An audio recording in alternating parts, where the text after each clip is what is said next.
All right.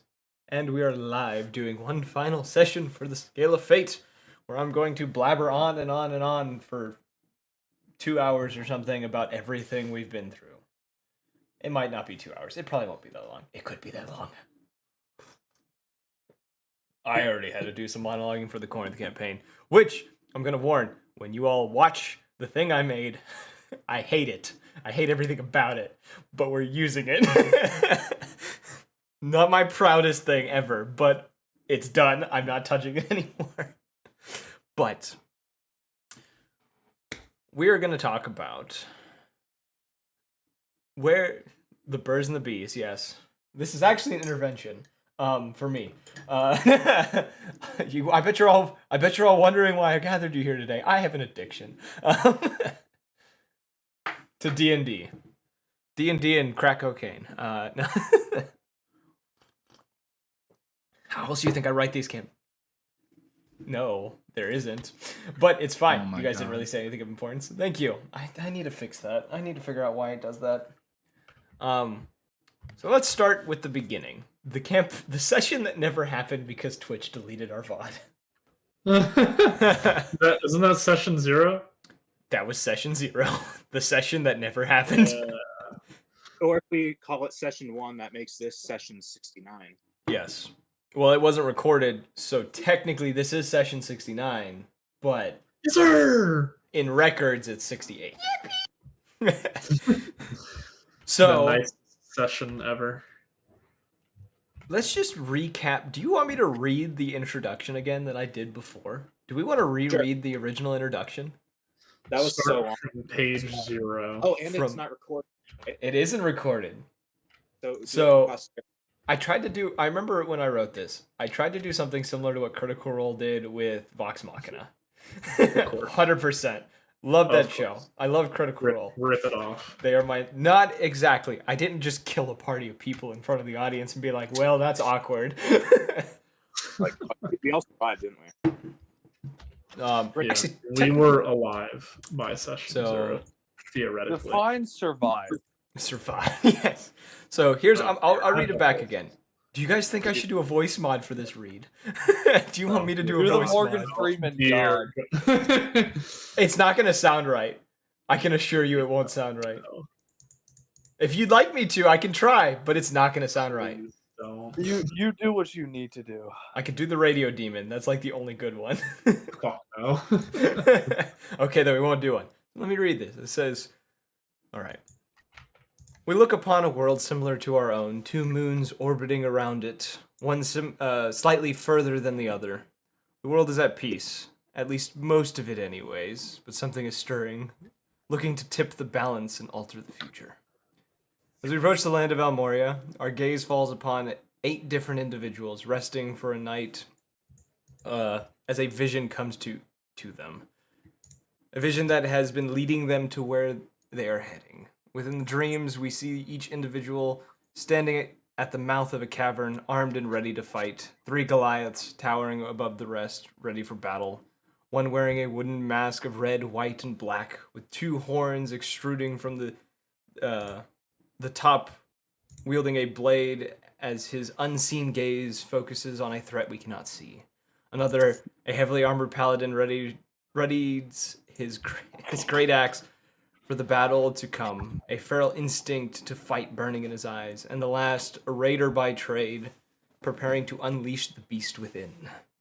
2 Ganassi stand with them, one of fire wielding a staff and preparing a spell to defend against the threat, and one of water dressed in chainmail wielding a trident given to him by a god. A tiefling bard clutches tightly to her lute, ready to help her allies in the fight to come, as she knows she is their support. Beside her, a tribesman, one of the Naran people. I was trying to pronounce that right really hard. Gifted with the power of their jungle god, readies his spear for the fight to come. Preparing a cannon, a lizard folk hisses in delight as he is dying to try out the new upgrades he placed on his weapon, a toothy smirk across his face while a hawk Eric Cochran readies an eldritch blast as he has many battles before. 3 of these characters are gone. They never came, or 4 of these characters never came back. A lot of them are gone. One Two of them other- committed suicide. We don't talk about that. 2 other figures are ready nearby them. One in a cloak and seems to be wielding a rapier in one hand and a spell in the other. Their cat-like eyes peeking out from under their hood. The other covered in black feathers, wearing a large bardic hat, seeming to be almost hiding behind the Goliaths as they hold a lyre close to their chest, fearing the creature that is approaching them out of our view. Then with a snap and a veil of darkness, we see the same party scattered along the stone floor, bloodied and broken, clenching on to what little fight they have left as darkness overtakes them, fading to black before a voice speaks these words. You're not ready yet. Find them. They will be in the Adventurers Guild. And then the party wakes. That is the monologue where it all began. Forgot that's how you started us off. And because of what happened in session 1, this fate never happened because time was altered. So It's how you hand wave half these people being replaced over. that too. we gotta improvise where we can. Jesus. Hey, technically, no one knew. Like, this was never recorded anywhere. So No, never recorded. So the poorly aged monologue. The poorly aged monologue. It worked for what we wrote in the end. It worked out. Yeah. So, as you all, those of you who were at the beginning of the session, which was 3 of you, the 3 of you that are here at least, if you remember, you all went to the city of Morian Bay, met one another in the Adventurers Guild. I think one of you insulted the guy who owned it. Sounds about right. Sounds about right. You insulted him, insulted someone else in the town, got robbed on the way out by Trinket when you first met her. Journey did at least. Yeah. And then had Jabbers following you all after you encountered him after his little performance. And after you guys kind of moved along, becoming friends with Jabbers after catching him following you guys being attacked by a pack of wolves. You guys made it to the cave where the first introduction of the big bad was. Yep. Where you all entered the behind a locked door. You had to solve a puzzle. God. You got through you guys took so long in that puzzle. You gave us like a 5th grader's puzzle and we were stuck for like 40 minutes. Let me read this. I remember this. In the center of the chamber, a clock rests on the floor with the arms that hover just an inch above the ground. There are no numbers, only marks representing where the numbers should be. These arms must be moved to the correct positions before being lifted up, locking about 2 inches before being pressed down again against the ground at their final resting position to unlock the door. And it was... Sounds so easy, right? Sounds so very easy. The riddle was... We were stuck there for so long. Oh, it was like 30 minutes. It was to be at the peak of darkness and light, the time at which the moon and the sun are highest. The breaker of days, splitting them in half, then moves to throw the arms of time towards the west and the east, reaching closest to the sunrise as the morning is soon to begin. And it was... must lift at midnight before our arms point to 9. The hour arm points to 9, and the minutes at 3 to be pressed down. It took you guys so long to figure that out. I'm very proud of this puzzle, though. It's for like 3-year-olds, and we were just sitting there, just like, but midnight. We need to move it over here to like nighttime, and If it makes you feel better, when I ran a D&D session for a few different groups, I run the same session for. There's a puzzle in it about the seasons, and you have to select the seasons in the correct order. Every group has taken no less than 20 minutes to figure it out. Yay, we're stupid. You find a door. Oh God, what do we do? It's like I rolled a fuck the door. She's like, no. Bard, stop it! Why is the wizard fucking the door? I cast detect magic. Have we tried opening it yet? No. Why would the fuck would we try opening it yet? And I do remember this was the first time you got your gift of prophecy through the Yes. rune. I was drug away for.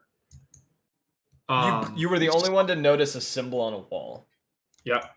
And oh yeah. And when I went down, it was the area of the other session that you guys did, the one shot, the dragon. We did the call. There was meet the kobolds. Yeah. That session. So that session was, one. That session like one is like a few hours after this session one. Yeah. It's funny because it was like, yeah, you see something talking about a mountain named Dew, and it's just like all you hear is just Rob in the background, just like, yes, sir! Yes, fucking go! Yeah! That campaign like scaled over the time of like a week. That was it. Which we could talk about that too with this as well, because it is a part of the timeline technically. But when each of you went into this cave, as you remember, those that were there, I think it's the ones who remain at the moment. You remember getting struck down by the surge of energy from the individual who gave you all visions of something in your past. Yeah, there was a wall blocking, and we saw him with the pocket watch, but we did not know who he was. Yeah, he had a cloak up, the same cloak he'd been wearing the entire campaign to hide his face. Yep. And then he knocked you all out, and you then, when I didn't think you would do it, you all collected the little bits of crystal that were on the floor and bagged them. I grabbed those. Them.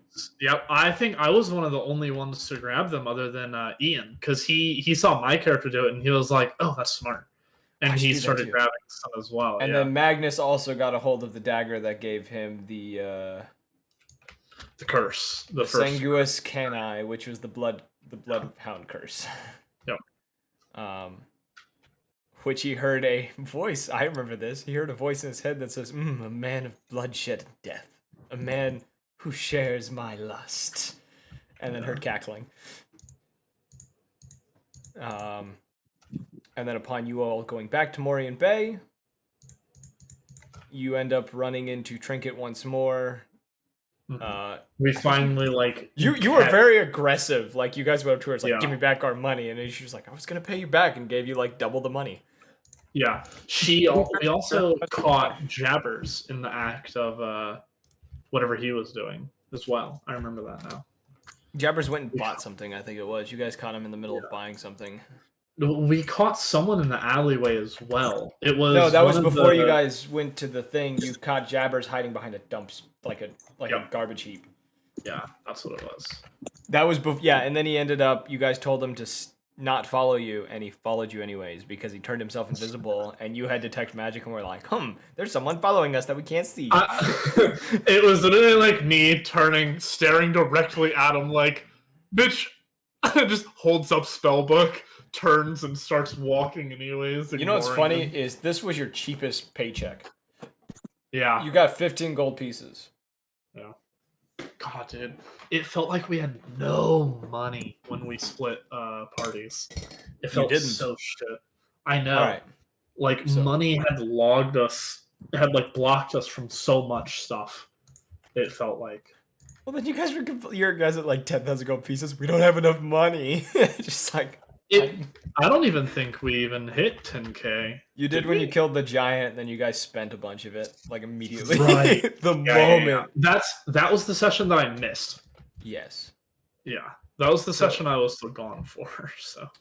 After that, when you guys, this is the second session, this was session 2, going to the city of Grandhelm, you all were... I think it was you all went together except for Magnus. Magnus was on his own. No, Magnus and Sphex were on their own.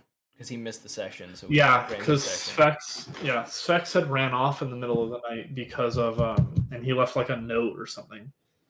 Yeah. And then Magnus also he went and stayed in the stables. Mhm. And ended up, I think he bought a horse. I don't think he stole a horse. I think he bought a horse. Well, you all going along, I don't know if you guys remember the encounter with Kellic for the first time, where he was wanting to challenge you all. I don't know if you know his reasoning for that. He was No. thinking he could run into people. He was tight on money because of his drug Oh addiction. yeah. And he was trying to catch people that he could just get a paycheck out of, and was just taking money from people because it was the only way to afford what he needed. And then he ran into all of you and was like, "Oh fuck!" And then when you guys got attacked by the Manicorns, the two of them, he ended up bailing out on you. He tripped the Manicorn and then ran off into the tall grass and Yep. just disappeared. He I later remember. ran into Magnus, and ended up riding into town with Magnus because he had Doug 1. He had the first Doug. He's always had a horse named Doug. It's just the first one died. The second one was a human that we made as a joke that was like, he's a human, but nobody knows he's human. Yeah, because I remember what's his name was talking about like what do we do for Doug? Yes. After getting to Grandhelm, you guys searched for work. And you also arrived on the day, I think it was the day before the lunar harvest, or the lunar eclipse harvest festival. Mm-hmm. Which you had all been told, do not go outside because you will get mauled by a lycanthrope. Yep, and I had the vision of the lycanthrope charging on the prince. You had the one that was later on. You had the one of the prince transforming and attacking people. Oh no, you arrived a few days before no, because he was chained up. No, he was chained up during the festival. Never mind. Because you guys left him in the holding cell that he had built for himself. That's right. But you all got into town, encountering, I think, while you guys were like searching through the shops and stuff. Journey was the one in particular who noticed something going on in an alleyway, attracted the attention of, I think, Magnus, and then no, she got Jabber's attention. Journey and Jabbers went and investigated a group of smugglers, which is not the good idea at the time. People, right? Yes, they were smuggling people and creatures. Yeah. And upon doing it, Magnus ended up joining them. I think it was three bandits who were made fairly quick work of. Before Journey ended up freeing Boltian, who ended up giving her the Boltian's orb to allow her to summon him, which she used quite a bit through the campaign. I did enjoy that item. That was a good item. Let's see here. After that, you were also you also got word of their hideout to be and a bounty on them for like 100 gold. It was like 100 gold pieces or something, or like there was a bounty on them. Actually, it was a bounty without a price. It was like a wanted poster for like this group of traffickers.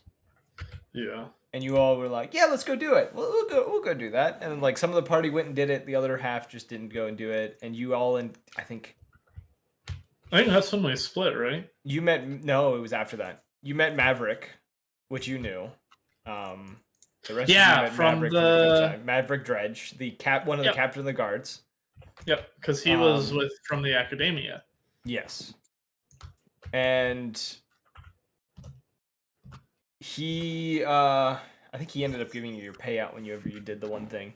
Yeah, after you guys went to the hideout and attacked the hideout, saving in the process, you ended up saving oh god, what's her fucking name? Dusk. Yes, you ended up saving Dusk from the traffickers' hideout. That's what it was. Yeah. That was the first, the youngest party member you guys ever had. She was like 14. You guys ended up saving her before the festival, the lunar festival was going to begin. Getting half the party summoned to the prince, the other half of the party deciding to go southward. Yep. I don't remember why, so we'll start with party A for this. I think let me see why party B went southwards, because I think I have a note on it. They had a drinking contest, yada yada yada. Oh, they had a dream of someone in a desert wrapped in like different cloths and stuff, beckoning them to find them. That was why they went south. I now remember. So we'll do party A's first, because they had a lot more interesting stuff happen right off the bat. Party B started a little slow and then went into overdrive and just couldn't get out of anything. So party A, You know. party A, you were summoned to the king, meeting in the process one very important ally. Well, no, two very important allies to Calder at least, and then one semi-important ally, Agrog, Zeldrif, and I just had his name. Where'd he go? Garrison. Titus? Garrison. Okay. Oh, you didn't meet Yeah. Titus for a while. Titus was like way later in the campaign. You met the three of them, as well as the prince and the king. Spending some time with the prince, learning about his stuff, Calder getting to know Garrison better as Garrison showed interest in him and also revealed his true self to him as a means of showing trust. Oh yeah. Yeah, he did that simply to get your trust. That was it. He showed you his true form just to get your trust. That was it. And while you were in the company of the prince, you got your little letter from N, aka Yep. Nadia, which you never learned her name of. Nope. Telling I just you that remembered the- she had the cure to the prince's disease, which was a potion. All she needed was a little bit of blood. Yep, all she needed was a vial of the prince's blood. And Agrog immediately was like, yes, we should do this. And Zeldrif's like, no, we shouldn't do this. And debating with them, Agrog and Garrison both were just like, yeah, you guys should do this. And you kind of worked with it and were like, yeah, we'll do that. And then encountering them, you also... There was something about... Oh, something moved outside of all of your lines of sight. None of you ever figured out what it was. But there was something that, like, had passed by when you guys were doing this deal. I think a few of you noticed, and then it vanished immediately. And nobody knew what it was. If you want a hint, it was it? it was the cardinal. He was appearing early on. Of course he was. He was all over the place. Actually, no, it wasn't the cardinal. Sorry, not this early. It was Anton. Anton was the one who was stalking you guys. Yeah, because It was he started Anton. sending me letters. Yeah, this was the first time he noticed you guys. And was just like, ooh, these guys could be fun to mess with. No. Um, Because he kept sending counter riddles. Yep, he kept sending you messages. He was like, say my name. I I was like, God damn it, I don't know. Actually, I think I have those notes in here somewhere. Let's see here. And I have Anton's letters. That's right, because I only had to write 3 of them. Yeah, It was- finally figured it out. It was the end of the first arc, so it was after you did the prince stuff. So he was running by before. He was kind of scouting you guys out. You guys got the blood though. Traded it got it to the prince. You did also see the 4th night being there. The vision of Sefex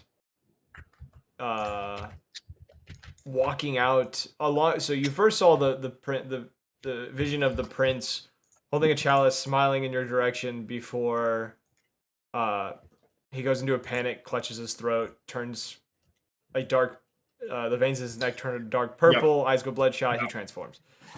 Yeah. And then you also had the vision of Sphex walking out into the night during the eclipse, blood dripping from his nose and mouth before engulfing his entire body to form the Bloodhound as its much bigger form. It looked at you in the vision, it smirked, and then it rushed off. Yeah. And then Sphex actually went and did that. And then you guys learned about Loomis for the first time, which was the person who the 3 curses are made of, as well as the 3 curses. Yep. The Um, old ass bloodhound. yes. And then that night, I want to say it was... Yeah, the prince told you, hey, I have a friend. Can you go aid them in this other town? Yeah, and that was Mad Wizard. Bell. That was that was the Mad Wizard thing. And it what was is for their Bell. name? The Hunters or the Rogues or whatever? It was Or, the like, it little was the group? Rangers Guild. That's what it was. It was just a Rangers Guild. So, yeah. So around that time, during the all the way up, that was so Lumina 42nd was the last day of that Zenith. 6 days later, you guys started your way towards Bell. And also got your first letter from Anton, which I'll read again. It was... I know how much you hate these, but I love them to death. You all seem very interesting to me, so I'd like to play a little game of wits with you to see if you're worth my time. So, entertain me with the idea of trying to guess my name from the little messages I'll be leaving you once in a blue moon. And don't try to find me because it isn't possible. Many before you have tried, and have never succeeded. Only the gods know where I sit now, keeping you just an eye shot so that I can see what you do next. So for my first message, it was Almoria seems notably different from than the Outlands. The new moon doesn't seem to excite the wildlife here. Which the whole riddle was every other letter of the first letter of the every other word was his name. Up to a certain point, the rest was just there. The second letter Emery sent you is I expected you to have trouble with the first letter, but that was the plan. The game's only fun if it takes time. No instant gratification like the prince would expect from his subjects. So here's for the next message. I found a note left behind by those before me that said, and now time only numbs what we've experienced. Which was every letter for the first 5 letters, first letter, the first 5 words was his name. Yeah. And then your last one was, I knew I'd have the luxury of writing you again. What was it like jumping around various timelines? Did it remind you of anything? Feel familiar in any way? But I digress. Since your time is probably valuable, I wish not to waste it. So here's the next message. I found the names of those who had been lost, disappeared into that awful place. And it was Alizin, Net, Tiberius, Onyx, Nurgen, and then the rest of them don't really matter. The last one was Usif, though. Which that was a subtle hint he dropped on, hey, the guy you're working with, he's also been in there. That's why he's associated with this place. Yeah. But we'll jump to party 2s for their running around. So they partook in a drinking game. With them, Trinket and Dusk heading their way southwards. They had a choice between going to Springfield or going straight to Greybarrow. They chose Greybarrow. They chose going straight to Greybarrow because Trinket didn't want to go there because her family's from there. So they avoided it. They didn't know that at the time. She was just like, I'd rather not go to Springfield. I would much rather go elsewhere. And as you were all heading down, you ran into Thallo Dredgemont for the first time. And I think the only time Party B ran into Thallo. Speaking with him, holding a golden viol at the time. No, he was playing a golden lute, that's right. He was playing a golden lute that seemed to be producing illusions around him. Which Journey found intriguing, I remember. And after talking to him a bit, he pretty much told the party that he was heading up to cash in on a favor from a friend up north. And that night after they left him, they did. It was at least Magnus noticed a full-size golden, like an adult golden dragon flying around, and Magnus identified him as Thallo. Just the perfect guess, because Thallo is a were-dragon. Zoop just DM'd me L Party B. He DM'd me that too. You guys continued on, running into a red tiefling at some point, lacking any kind of pupils or irises. He challenged Journey to a bit of a magical duel. She declined, politely, and ended up not receiving any of the gifts. You want to know what you could have gotten out of that if you would have beaten him? Sure. So here were the things you would have had to barter. I'll go from the least to the best. So if you would to have sacrificed a half proficiency, and that would have been your losing. Half proficiency is losing. So the first thing I name is if you lose, that's what you lose. The second item is what you gain. So the half proficiency, a golden loot, is what you would have gotten. For a full proficiency, a golden illusion loot, which is a special item that when you play it, it produces an illusion around you. Bards, it's a bigger illusion. An expertise, a golden loot that gives a bard +1 on attacks and damage rolls. And then your soul was a golden illusion loot, the same one as Thallo had, that gives a bard a +3 on attacks and damage. So that stuff could have been useful, but Journey isn't a gambling woman. Yes. He did also disappear after walking away from you. He disappeared into a spiral of flames immediately after. And then after you guys got to Greyborough, I think you guys did a bit of investigating. You didn't find anything of value and ended up going to Drygen. And upon arriving there, ended up paying a group of kobolds who helped you sneak into the city walls. And you all ended up at the tavern, at the Full Moonshine Tavern. The tavern owned and run by the Mitters. Kai and Sylvia Mitter. Which was a tavern filled with beast folk and lycanthropes that were in their true form due to an illusionary ceiling that caused them to transform and also caused Magnus to transform upon entry, but kept them into a mentally sound state where they weren't trying to tear people apart. And there's actually there's a wisdom saving throw. If anyone tried to be aggressive in that place, they had to roll a wisdom saving throw to get through the aggression blocker that the illusion was causing. So the chances of fighting in that tavern were little to none. Remember Journey hit on Sylvia at some point in that. You did. Who is also Kellick's mother. You met Sylvia much later. But yeah, they technically Kai is not Kai. Kellick is a Mitter, but he goes by Bloodfang instead because he wanted nothing to do with his parents.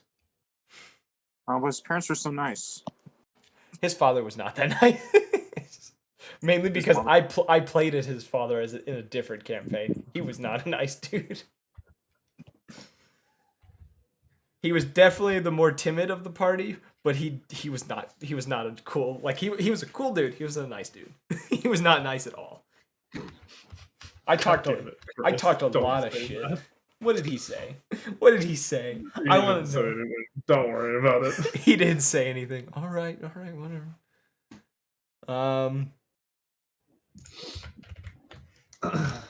So we'll jump back to party A. I'm gonna try to keep the timelines in similar. That was day 14 that was Lapsus 14th. Party A was only on Lapsus 6th by this point. Yes. I'm just naming this. Party B did a lot more traveling. They did traveling in the beginning, yeah. So that's why they were always ahead. They were like ahead of you for like by 30 days for a period of time. Most of the sessions.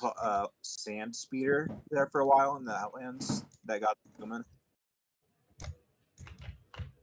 You know what I forgot to talk about? The assassination attempt on the prince. Yep, the one that we saw. That's why, yep.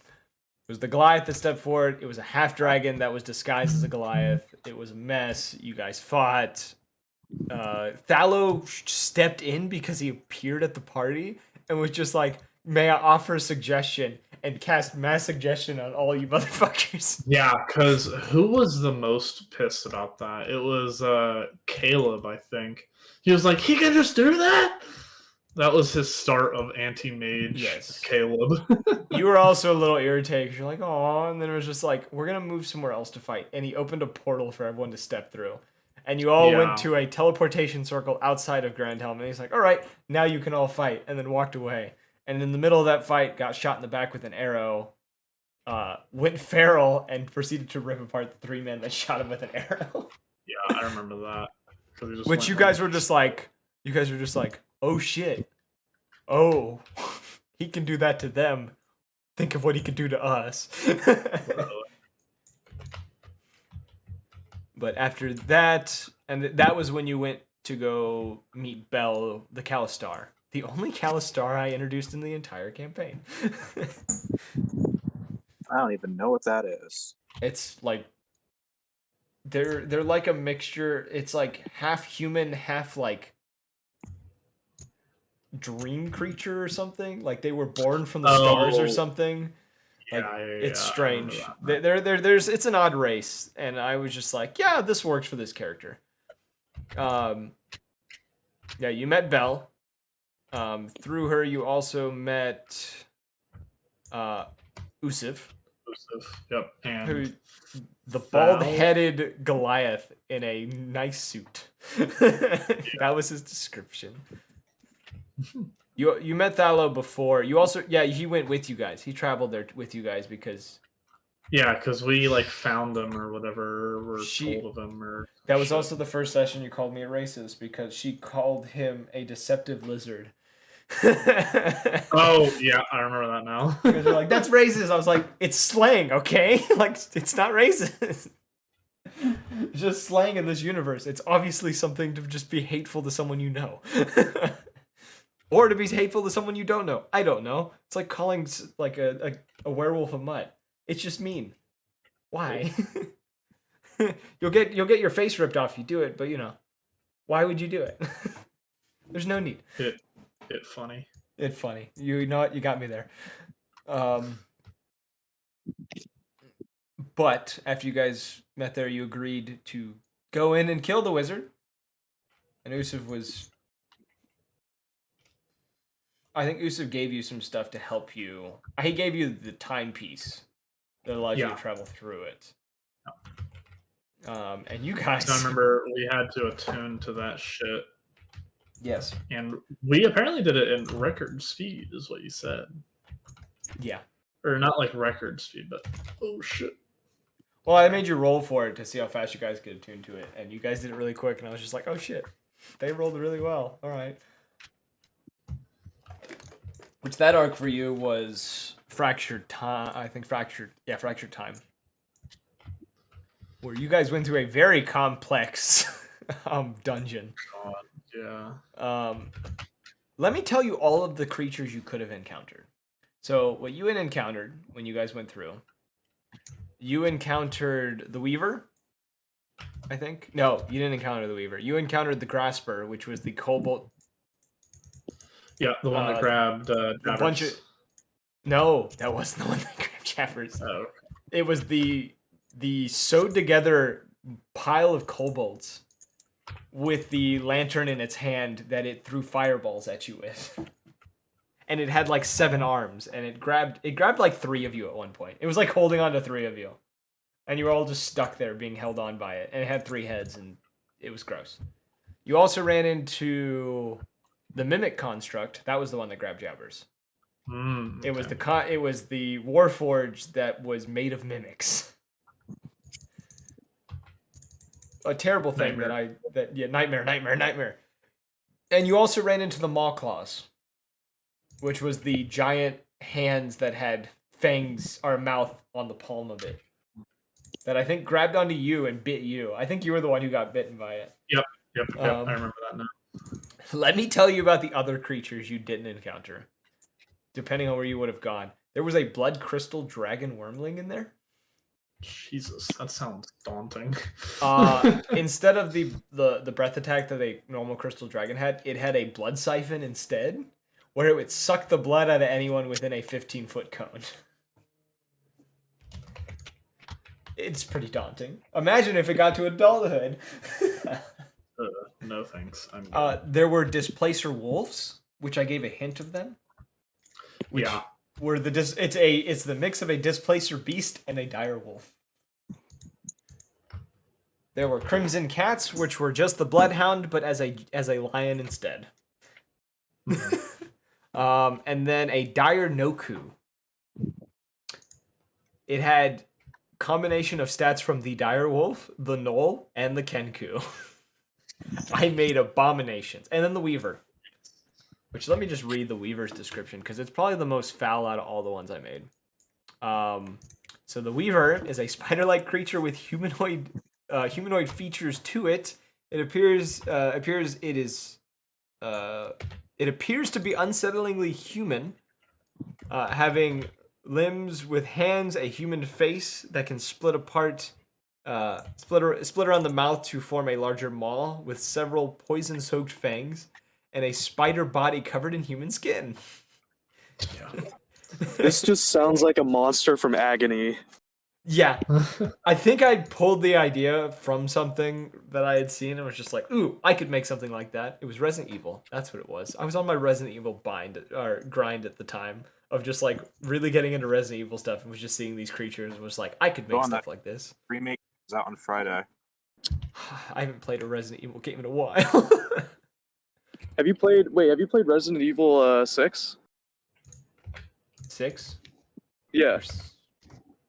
This The one with the Hicks. No. No, I Seven. played. dude, that one's great. No, you're talking about 7, aren't you?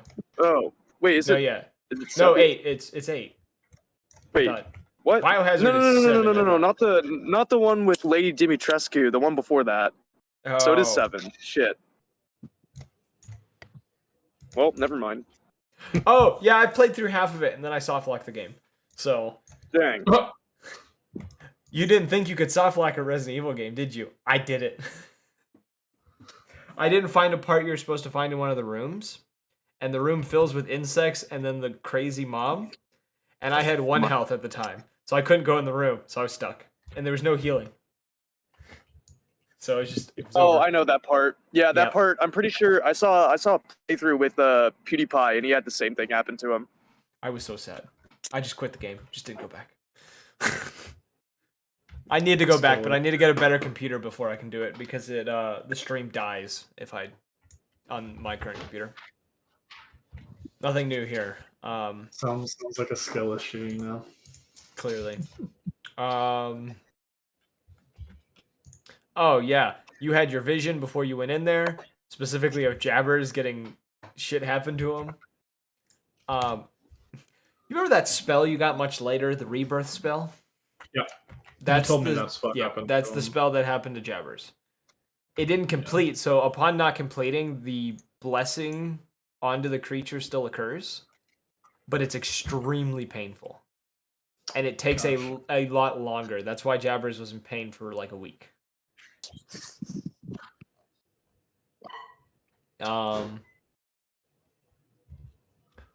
You guys went in there, did your fighting. You got your note from your second note from Anton with the names. And then you guys, this was also when you discovered that Kellic was a drug addict because we saw him chewing on the plant.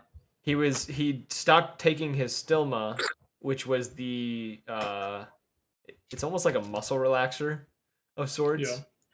Yeah. He stopped taking it to help Jabbers, and he was 3 days without it, so he did not sleep for 3 days. God.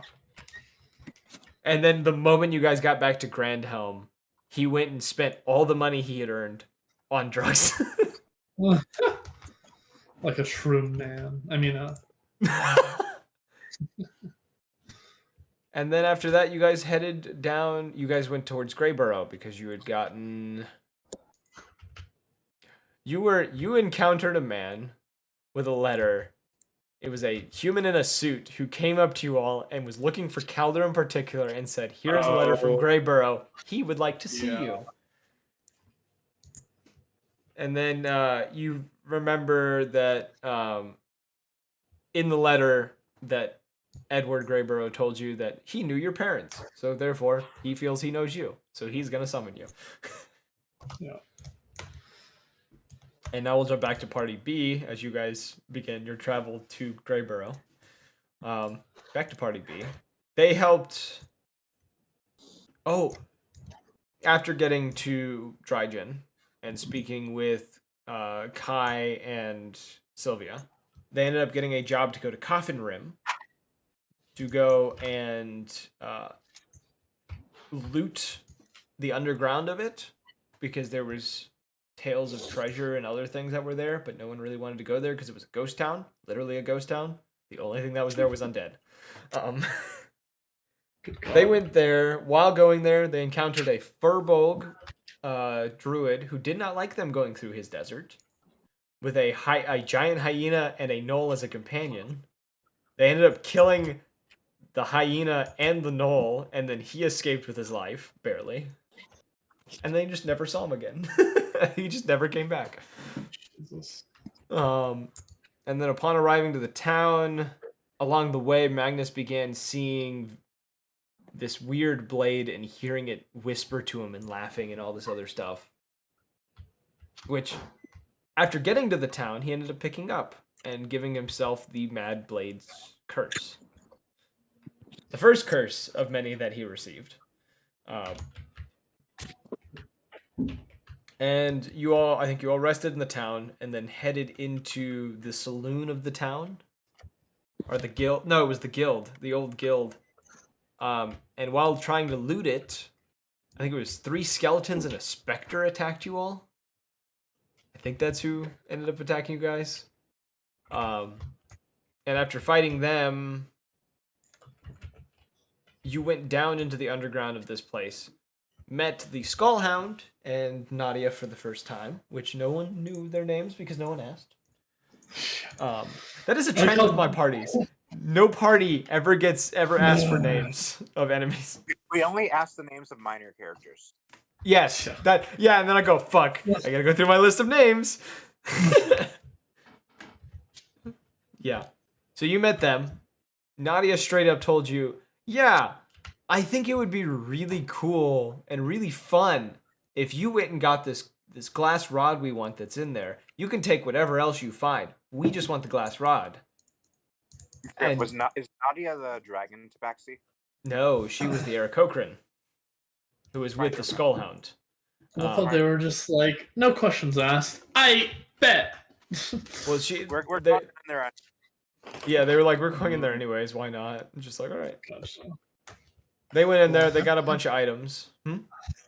Everyone was hesitant about going in there. I was just like, I want to get out of here. That's what it was. And Drago was just like, fuck it. We ball. Like, I want to get out of here so I can go on my quests. He's just like, I have one goal. Find Ring. Let's get this bullshit out of the way. So, if I'm remembering correctly, the items you guys got were, you got a bag of holding, a bag of beads of nourishment, a feather token, which I don't think anyone used ever. I have no idea. I use it in that final battle when I tried dropping into the Cardinals Anti-magic bubble. Oh, yeah. Out instead. Or sorry, anti-fucking everything bubble. So if I hadn't been teleported, I would have used the Featherfall token to pull my descent. I can't believe you still remembered having that. It's been so long since I gave you that. It's like a year ago. You had Potion of Greater Healing, 5 gold pieces. You guys missed the Mimic. You guys avoided the Mimic. I had a Mimic in play. You would have played that singular Mimic and nothing else would have been trusted ever. Oh, 100%. And it would have been funny. The only Mimic I had in the entire campaign. I would have ruined chest for the party for the rest of the campaign.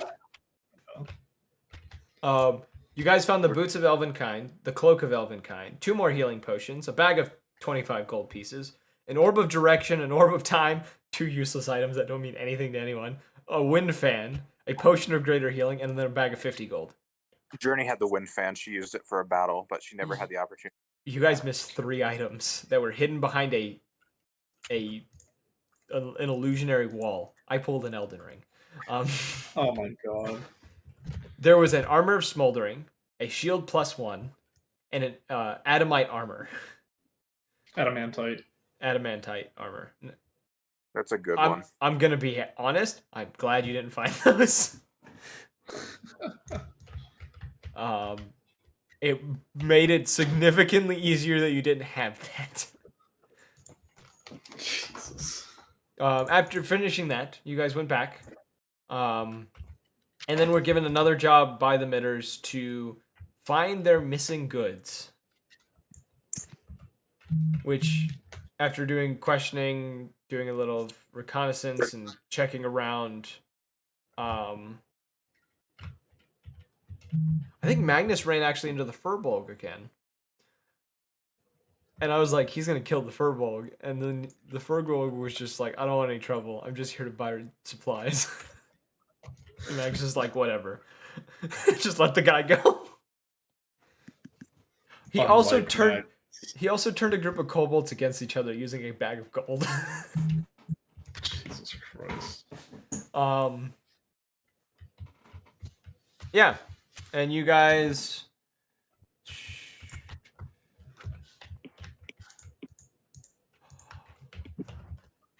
I don't think you guys caught it when this happened. But the Skullhound did enter the tavern at one point when you guys were in there. The Full Moonshine Tavern.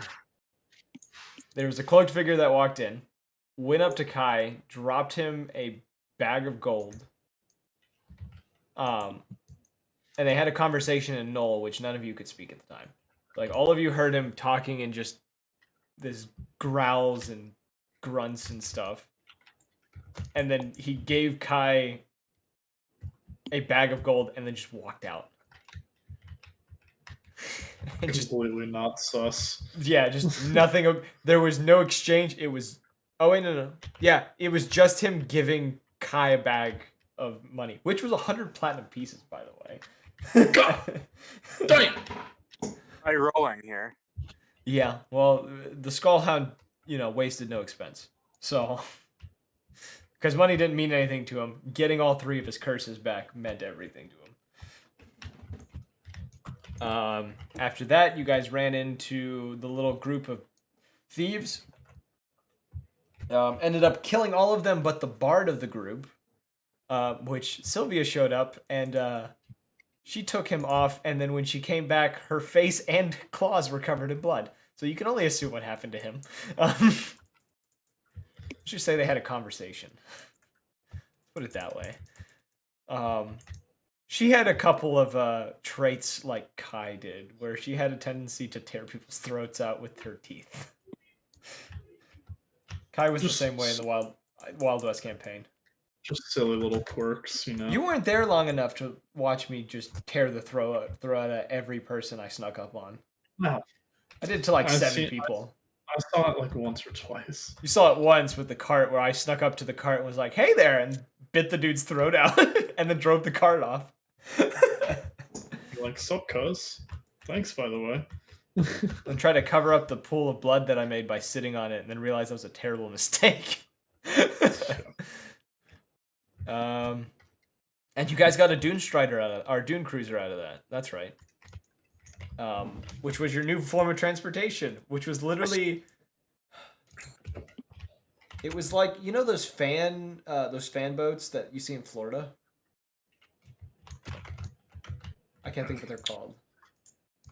I know what you're talking about, yeah. It's like that, but it was made of stone and hovered about 2 or 3 feet off the ground and was made for desert terrain. When Journey went back to the Outlands in the epilogue, she definitely went on a quest to find your car.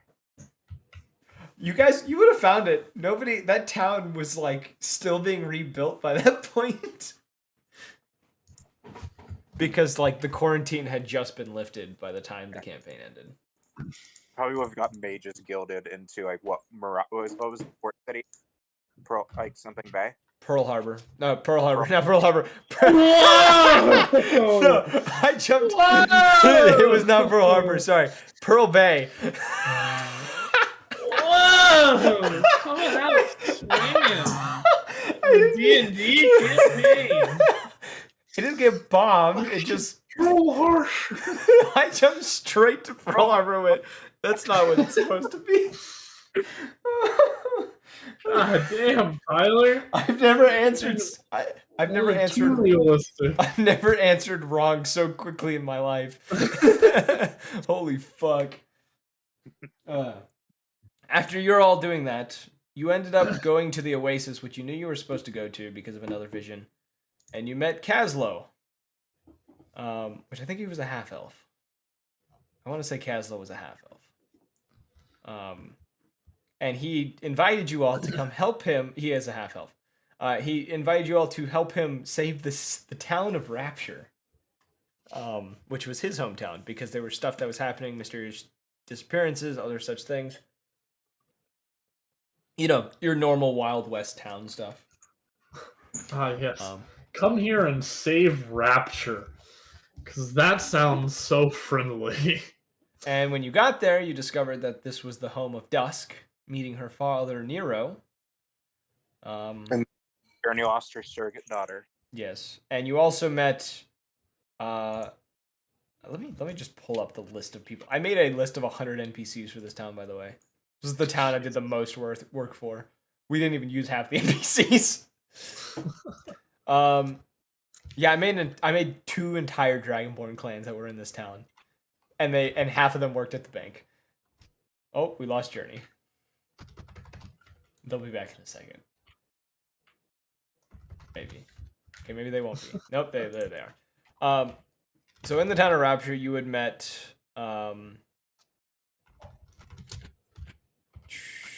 you all, because you guys didn't go anywhere near the bank, so you didn't meet most of those people. You met in particular where's the mayor? You met the tavern keeps, I know. You met Mithro and Salazar. You met the 3 kobolds, I remember. You met Nimble, Morky, and Verns. You obviously knew Caslow, who was the trader of the town, who was the one who went out and traded goods and brought them back. I honestly heard traitor. I was like, traitor. what? You also met Shank, who was the sheriff of the town. Definitely not the traitor of the town. he was the sheriff. He was a Warforged sheriff. Named Shank. The best name ever for a sheriff. Oh, that was a pretty badass name, not gonna lie. You guys met Acrid and Fortune, which were the 2 Tabaxi sisters that were in the town. Hey, yo, Acrid? Acrid was an alchemist. Fortune was a fortune Risk teller. of rain? Risk of rain? My favorite is Space Doggo ever. Yes. And then you met the town mayor, which was Aldrin. Eldrin. Yeah, Eldrin. Aldron sounds like a transformer. That was my best Transformer impression. Oh yeah, and you met Dusk's mom, which was Polly. Her name was Polly. Did she? She was a halfling. She didn't want a cracker. Fuck you. She wasn't a bird. You can't say that word. Bird is the word, though. It's a slur. Well, I also said lizard, and you guys got offended for Thallow. Oh yeah, this was around the time to like the desert sands. No, that was later. You told the one elemental later to go rethink his life. That was much later. No, what PC did we lose in the desert though? You lost an NPC in the desert. No, a PC. We had a Aarakocra PC. Oh, you lost. It was me. No, Balrog. He wandered off one day with a bottle of alcohol in hand, just never came back. Damn, sounds like me. Face. He was Yeah. he was the original alcoholic, Eric Cochran. You became the second. Oh, are you saying we're all the same? Wow. Whoa, Wow. real stereotypical, Tyler. Yo, How I literally dare you. wrote in like 15 alcoholic characters, all a different race. Like, what do you mean? Guys, I Alcohol. literally made my character rated. Oh, you were rated, weren't you? Kosho was definitely racist in the first act. Oh, 100%. You were the most racist. Did grow out of it. Let me be clear. Before You I like start- hated Let me be dragons, didn't you? Yes, no, he despised dragons. You And became he hated Rawshire. He fought Rawshire so hard in the beginning. On almost literally any subject matter whatsoever. Before She would finally tell getting- him something, and it was like, yeah, that's a good idea, but he would go, you know what? I'm gonna go against it because I don't like Yeah, you. Kosho had some conversion therapy, that's for sure. It took me, I think, 10 sessions to convert your character. It was so long. It was Yes, so sir. much. But so the party B, when they were in this town, did a bit of investigating. They found the owner of the mining company dead in the abandoned mining company building, or they thought it was abandoned. Got Shank involved. Were considered suspects at first, and then were realized that they couldn't have been. He's been dead for too long. And then I think Magnus scouted out the opening to the mine, which he saw a creature come out of. He saw 3 creatures come out of, and then 2 of them go back in holding something in their claws as they went back in, which were people, by the way. It was kidnapping. They were kidnapping people. Because the town had a special effect. Let me read the region, because the Ravaged Queen had a lair. They had to fight against lair action, shit like that. This was like my first boss fight that had lair actions and stuff. Poggers.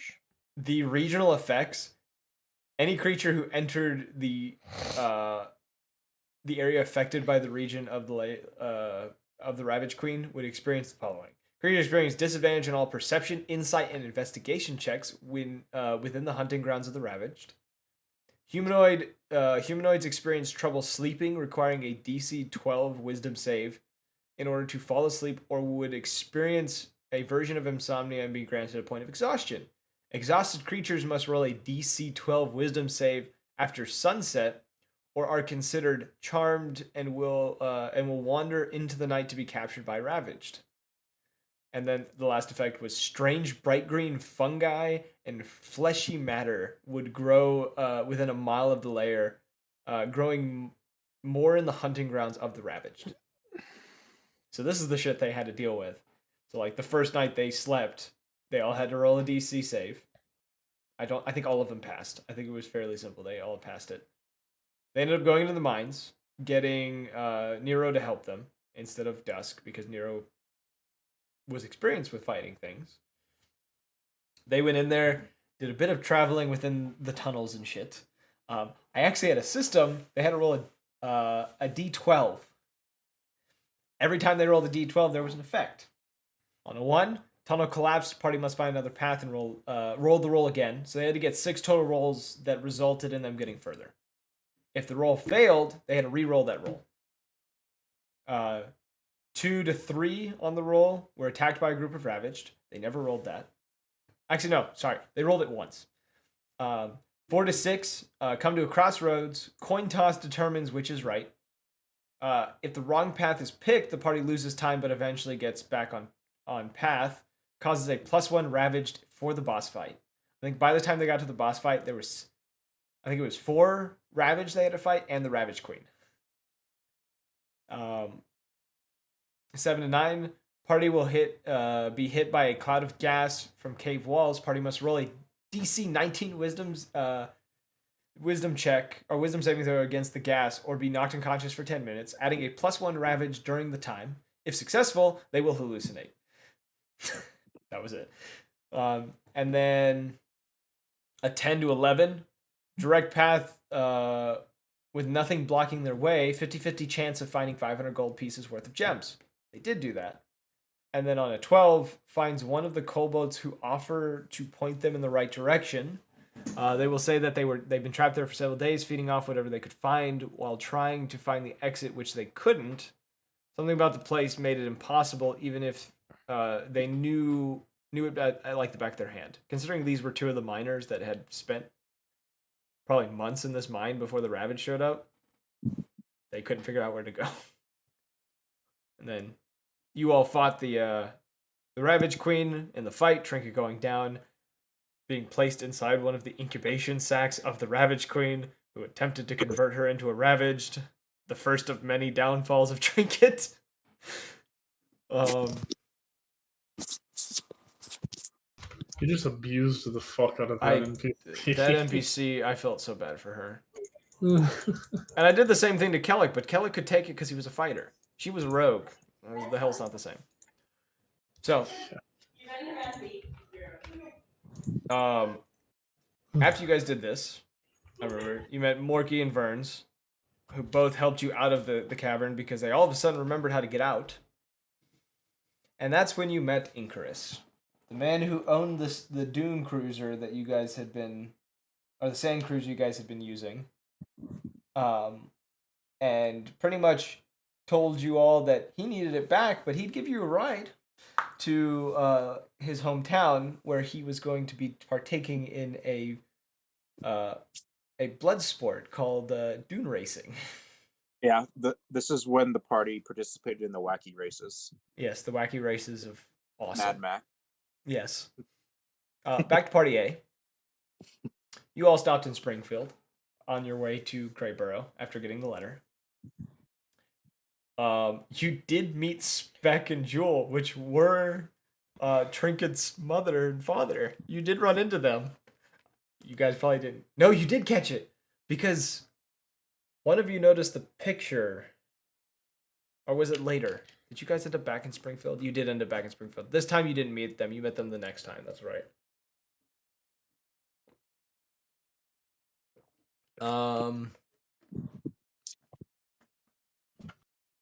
You guys met. Oh, that's right.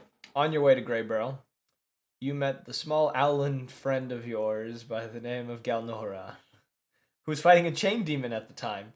And this was the second time Kinky. This is the second time that Yotan got mad at me because she banished it before he could do anything, and he was like, "I just want to fight a demon." And I was just like, "Well, she's almost dead." And I gave you guys a chance, so there was a 50-50 chance I saw that you guys would have killed her and taken everything she had. Would you like to have known what she had on her? Because her inventory has not changed since the beginning of the campaign. Specifically Party A. Talking about. Kind of gnarly. Would you like to know what she had on her that you guys could have claimed for yourselves early on? A nuke, probably. She did not have a nuke. I can confirm that much. Was it a shoebox full of what was it? Viagra. Don't know why she had it, of all people. We know why she had it. She was looking for a good time. She was looking for someone with experience, but needed a little help. That's terrible. It's terrible. Gross. Grody. So what you would have gotten off of her... I was gonna say a story, but I don't think it's appropriate. Yeah, no. You would have gotten a set of leather +3 armor, a robe of stars, a dragon wing light crossbow, 5 fireball coins, 4 hunger of Hagar coins, a mantle of spell resistance, a bottle of boundless coffee, a dagger of loot, a bedroll. The other stuff doesn't matter. And then 17 ambers, 25 amethyst, 6 black sapphires, 1 blue sapphire, 13 diamonds, 11 emeralds, 13 rubies, and a yellow sapphire, all within a bag of holding. Oh my. You guys would have been fucking rich, but you also would have lost half of the things you could have bought. What does the robe of stars do? Robe of Stars has the star patches on it that when you pull them off, you can cast a 5th level magic missile with. Oh, I gotcha. And the stars replenish. At That the would have end been of each day. hilarious to give to Jotun. Oh my god! It'd been the o- it, would- if Only you- range thing he has. Yeah, the only thing you could do just. Wait, By he the says by the way, Galnora. Jabbers had one of those much later. No, Galnova, not Galnora. That's why you kept on calling her Galnova. Yes, Galnova was the first. Galnora is the orc that comes much later in the campaign.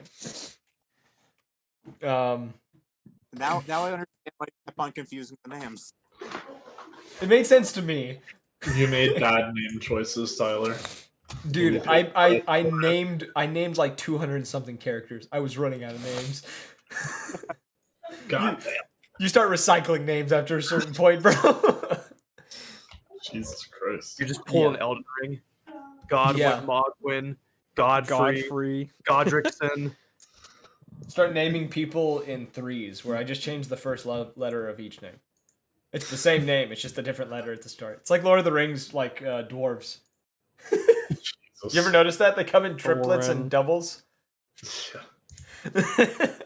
Or they come in pairs and trios, that's what it was. That was the joke. But you all arrived in Greyborough. Greyborough telling you about a group of people who recently robbed him, which was the one-shot, the grand heist, by the way. That was the robbing. That was the robbing situation. It was the Jack of Diamonds, which was the whole thieves guild that had been within the town. The party that was within the grand heist was the party who stole from him that night. Which they ended up, I think they ended up giving everything they took from it to the Blackjacks, who then gave them a payout for what they stole. Because the Blackjacks were the ones who were in charge of the whole thing, which were the ones you were tasked with hunting down. It was like a minor group working for a major group type of Yes. deal, right? Yeah. Yeah. So the way the Jack of Diamonds worked, it was several groups of smaller, like teams, I guess you'd call them, of like 5, Yeah. like groups of 5. Okay. And you had been told that one of these groups had come in, killed the guardian of Greyborough, which was a lightning minotaur, by the way, a creature of my own creation, and stole several items from him.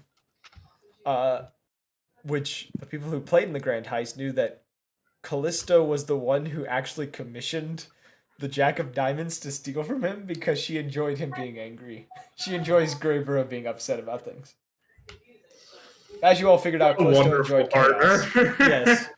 Callisto enjoyed chaos, and she enjoyed making other people have to experience such chaos. But after your guys' little talk with him and going and searching for the Blackjacks, which were the 5 individuals I'm going to name now, Darlic, which was a Lupin, Rogue, which was Tabaxi, Alistar, the Satyr, Samuel, the Haragon, the only Haragon in the campaign also, by the way. I didn't make another Haragon character. And then Kit, the Winged Kobold. The 5 people that you guys attempted to hunt down, and in the process got busted by two groups of them, and then you got busted actually by all 3. The first one, you ran into Darlic and Samuel, who were playing cards in one of the casinos, or in the 'cause gambling one of them halls, Asked. because Darlic disguised himself as a silver dragonborn. Samuel disguised himself as a human, because they all had hats of disguise. Their entire party had hats of disguise. Which Darlic called himself Selgon, and Samuel He called was the one that himself I played Garrett. against, right? Yes, he was the one who kept winning against, and then when the pot was biggest, he won everything. Yeah. Which, you want to know how he won? Sleight of hand check. Sleight of hand check, and he also was paying the dealer. Ah, nice. He owns the dealers in that place. He pays them all off to help him get money. And then you ran into Alistar and Rogue, who were drinking. You guys made a bit of a scene. Alistar blipped out of there using his echo, while Rogue just simply Yeah. It was simply That was what they paid those kobolds to make a create. mess. Yeah. And then for Kit, you guys ran into him. He cast the spell mislead, where he stood there. He looked like he was standing there in shock by you guys. And then when you went to go grab him, the illusion disappeared and the back door opened, and he darted out. Yeah, because I was like, this is 100% like a magic spell. Like he's not just standing here. Because I rolled perception or something. You heard his footsteps running to the back. Yeah. And then after that, you had another vision. You had a vision. Oh. I don't like that. Oh. I'm remembering what the vision was. Like, I'm looking at it. You had the vision of the Skullhound. You didn't get the best vision, but the best one you could have gotten was Calder would see the face of the Skullhound as a ritual is performed on him. The symbols of the Mind Hound burned into his chest as a witch chants around him. The Aarakocra watching to the side. Then it will cut to him holding what was it, Azazel? Oh, Azazel, which was the Bloodhound's name. Yep. Azazel to his chest, seeming to be drinking the blood that made up him as Sphex lay before the party in anguish. A third rune being burned into the fur as Azazel vanished within his arms, making him sigh in relief and satisfied as Sphex goes motionless on the ground. Which is how you all end up. This was a very early hint that was going to tell I you how heard the Specs Skullhound. in the background. You heard Sphex in the background? Yeah, Evans through Evan's mic. That's funny. That was the vision you would have gotten if you rolled high. I think the one you rolled was Calder sees three markings, the markings of the hound, each of the hounds, each burned into black fur covered chest before a set of yellow eyes flashes before him. The scene will change to him and the party standing together, shadowy silhouettes standing several meters away, while Specs lays just in front of the party, motionless. That was the vision you got. Yep. You would have gotten the full hint of, this is how Specs is going to die. R.I.P. the boy. This was planned a long time. That was planned a long time ago. And then the next Was day that you planned with Bryce? That was no. After Bryce left, I immediately planned to kill his character. Like I was like, I have plans for his character. It'll be at the end of the campaign, but his character will die. Like It was one of those things. And then you guys ran into Reginald, which while you were there, someone bumped into you, stole your bag of money, left you a note, your 2,000 and something gold pieces. You also ran into your sister, who never made a reappearance. Yeah, I hate that. By the way, She was supposed to at the end of the campaign, but you chose to make yourself scarce. Because she was going to invite you onto a space jammer at the end of the campaign, but you chose to disappear instead. So I didn't get to play that card on you.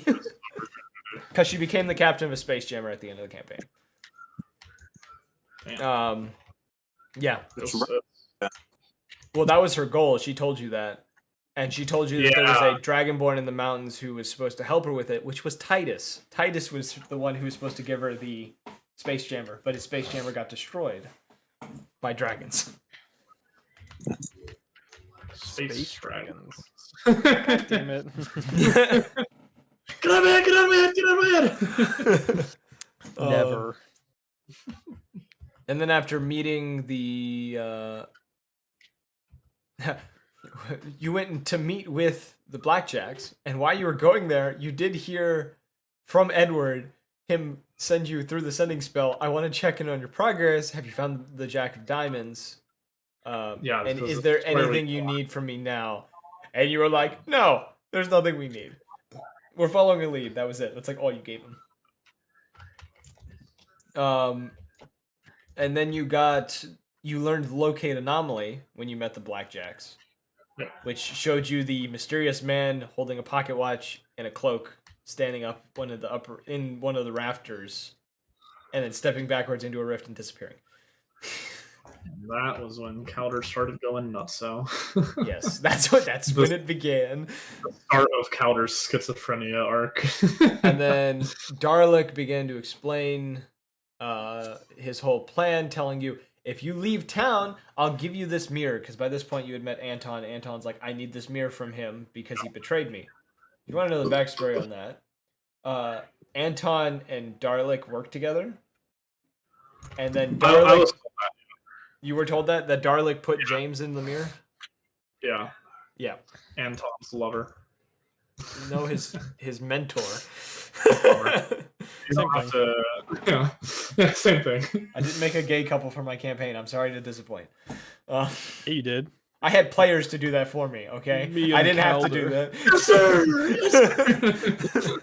That's why I have all of you guys. You guys make the gay couples we need for the campaign to stay diverse, so I don't have to do it. It was makes it Jotun easy. and Calder, bro. Why do you think Jotun never talked to anyone else? He was just there with his bottom, you know. I feel Power like Calder bottom. would die in that relationship.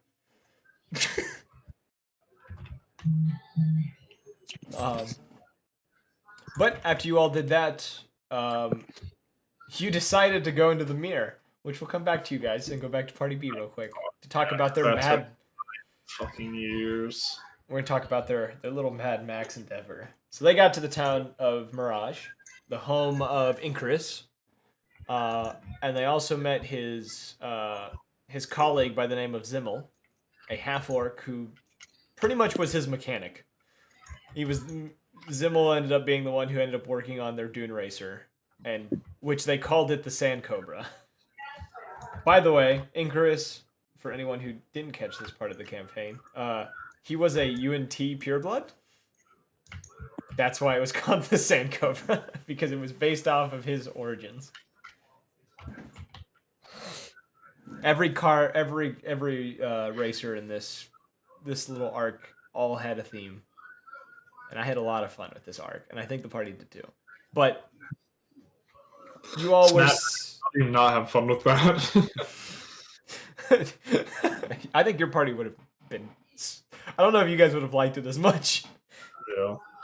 I nearly killed them like 3 times in the race. And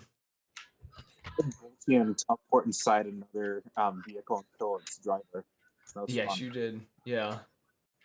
I do remember you guys hearing it. Okay, so you guys heard an explosion somewhere, and you guys went out to investigate, finding the junkyard of this town, which had every single previous like dune racer in it, like the cars and stuff. It was your typical junkyard.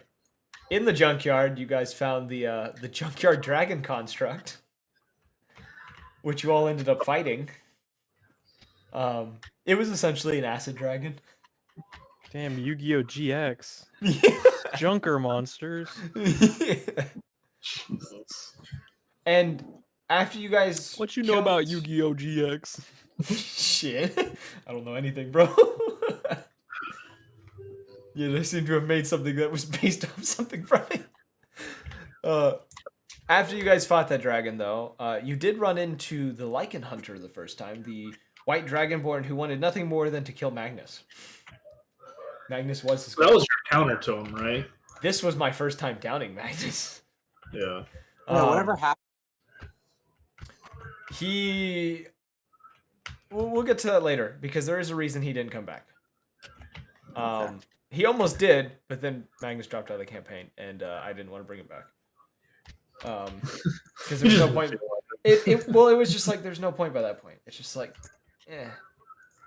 But you guys did that. You guys prepared for your race. Went out and did your race, which I will. We called the arc for this race Blood, Sand, and Rubber. That was the arc's name. It was a great name. I loved it to death. Fuck you. Fuck you. I will take this pocket knife and put it through my microphone into your chest, sir. Oh, I've been stabbed. I've been Love shot. her, I barely know her. So all the racers had their own things. So every car had ACs. Their wheels had ACs. The frames of them had hit points, as well as the wheels had hit The points. cabin had AC? Yes. Yeah. Hey, how is she gonna race in a desert, bro? Exactly. Please don't make fun of the way I go AC. I apologize. It's just funny. No, the it was. first time you said it, I was like, wait a second, like air conditioning? And then I was like, wait a second, never mind. I thought that too. I was like, we're talking about D&D. What am I talking about? I see where your confusion came from, and I ratio.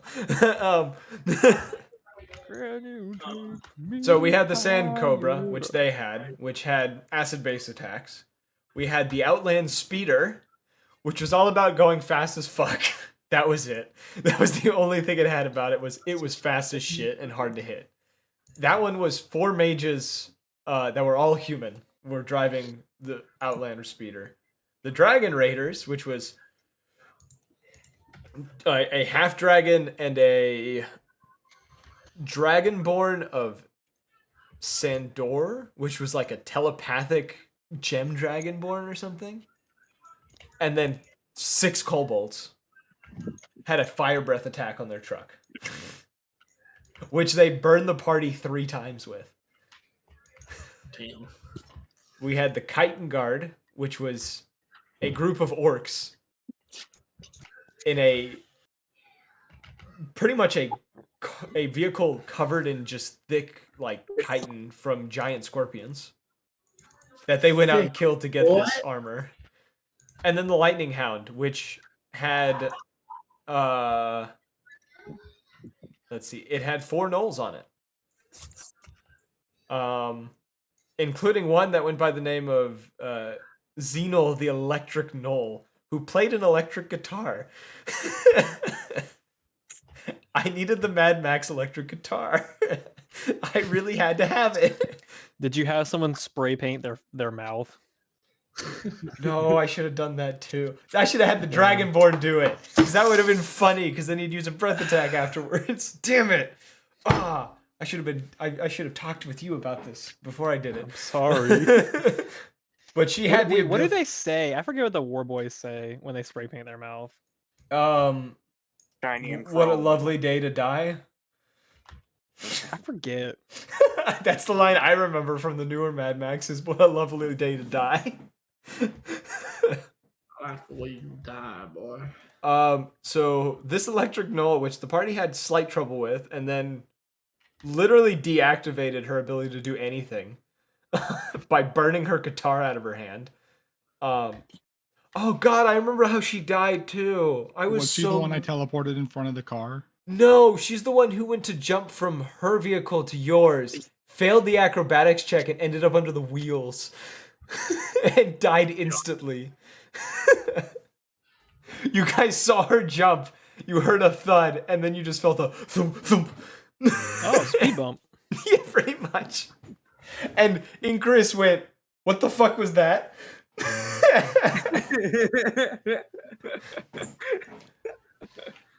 All I know is I gotta play more bards against you, Tyler. Oh yeah, It's gonna happen. Literally gonna have to just utilize the silence spell constantly. Shut the fuck up! I'm too powerful. His power levels are through the roof. After that race, But sir, he's a kobold. he's a kobold bard is pretty funny though. That's a pretty Rat good dog. one. Yes, who's actually a fighter, wasn't even a bard, he was but he just a might as fighter. well have been a bard. I just loved his random feats of intelligence, where he would just start like the Industrial Revolution and its consequences. I have to go to work. that was 100% rat dog. Basically. But all of you, the night after winning this race, he got home. I think it was Magnus. Magnus was the one who discovered Incarus was killed. Magnus woke up in the middle of the night, went into Incarus's room where he heard a thud, saw a satyr holding a bag in his hand, Incarus with his throat slit, and the room picked clean of everything. And he looked at the dude, and the dude looked at him, and he was just like, "Are you leaving?" And he was just like, the satyr's just like, "Yeah." And he's like, "So you're not gonna cause any trouble?" "No." "Okay." And then just let the dude go. Like that was how their conversation was. And then the next day they were like, "Oh my god, Incrus is dead!" Like, and we should go get our winnings back because they won like, I think in total, it was oh, what was the winning prize? Was it 5,000? No. Wow. They won a decent amount of money. Where was the prize money? Did I lose the prize money? Oh no, I lost the No, prize they money. did. They lost Blew the it prize all on money. hookers and coke. Yes, yes. They blew it all on hookers and coke. I think it was 10,000 gold. I think is what they won, but they ended up splitting it between the party, Incrus, and Zimmel. And they went out. Yeah, I remember now. Incrus was killed. The next day, Errol shows up. After this has happened, he just appears on their doorstep, and he asks them. He's like, "Hey, when is this race supposed to happen?" They're like, "Dude, that was yesterday." He's like, "Fuck." He's like, "That's too bad, I guess." He's like, "I guess I'll join you guys. You guys seem fun." Oh man, I overslept. Yeah. And he ended up joining the party. They ended up going and tracking down this satyr, who they found in an old abandoned warehouse. They lured him out of this like underground area of the warehouse before he was dragged back into it by a bloom mall. This was the first time they were introduced to the pestilence and its creatures. So they ran into, I think it was, you guys had to fight 2 split maws? I think it was. Arrow got infected. Trinket got infected. They ended up, after the fact, I think Magnus and, I think it was Magnus and Journey. No, Journey didn't go in. It was Magnus and, who was the other one? Who went with Magnus?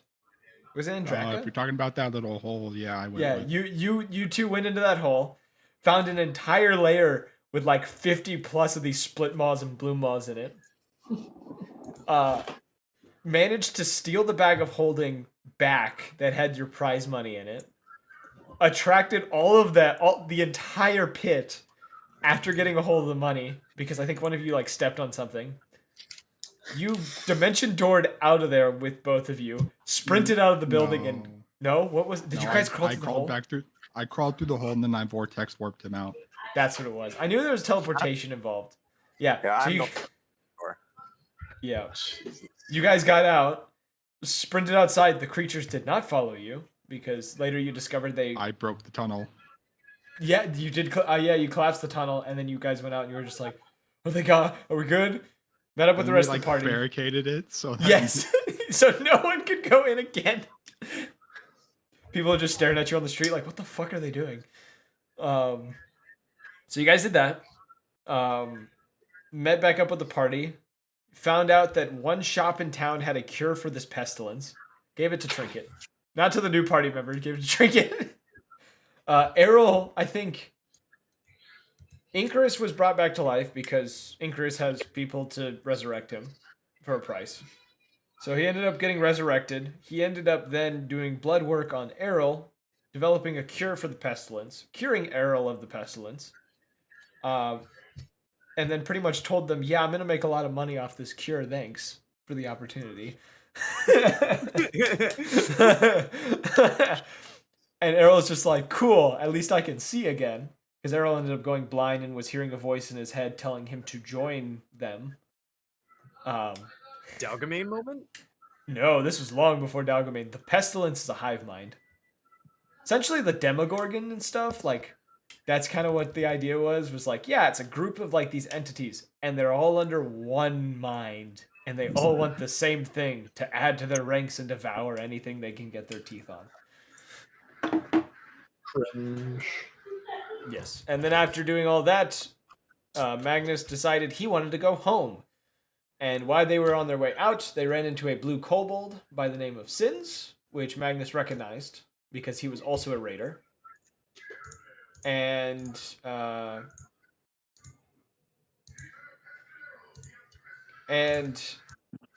Magnus also discovered that there was a recent event that happened in the meat grinder where people went missing, but there were no specific details on who, and it was done by an Aarakocran and a strange hooded figure with a deadly hammer. Everyone can guess who that is by this point. Guess who it was. Now jump back to Party A. It was Party A's big bad. It was the guy, the one I kept referring to for both parties. God damn! Root beer. Nice. Good lord. Did you get any on your shirt? No, I'm good. Okay. Root beer. Root beer. So, Root beer. No. Party A. Shut the fuck up. Top 10 saddest anime moments. Root beer. Root beer. No. Root beer.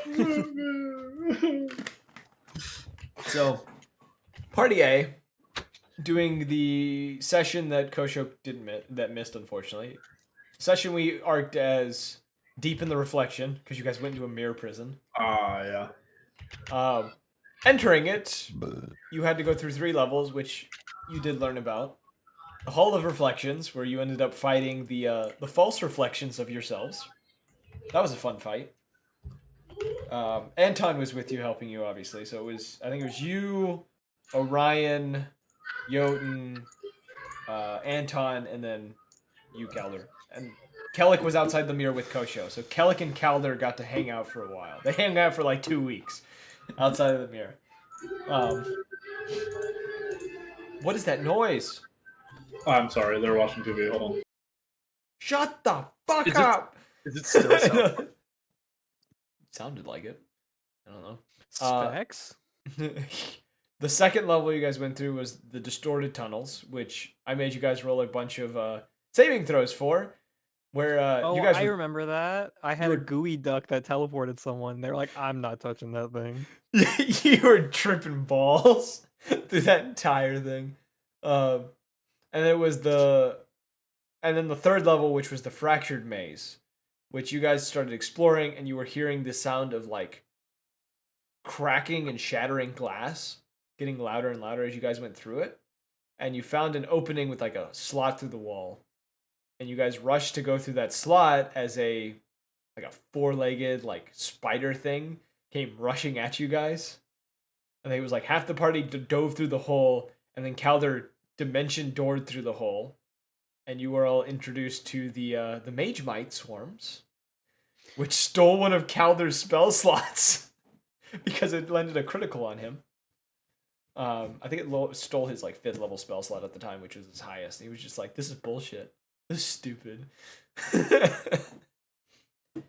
And then at the end of it, when you guys got through that area, came across essentially like a painting from Mario, where it's all Ripley and stuff. Believe it or not. Believe it or not. Yeah. That had the words written on the ground underneath it in Infernal that said, "A trail awaits for those who come to seek what's locked in the reflection." Which each of you had a vision. Kosho was given a choice by his goddess, which, well, it would have originally been that. But later on, he got it because he was dreaming. Orion saw himself in Riverdale, standing in the city square, happy. Then a voice spoke, "Your home, the place you were outcasted for simply helping another, allowing the slightest crack to form in the armor of the city. You watched the city change, smoke filled the air, raiders fought with the guards of the city and also killed and captured men, women, and children around him.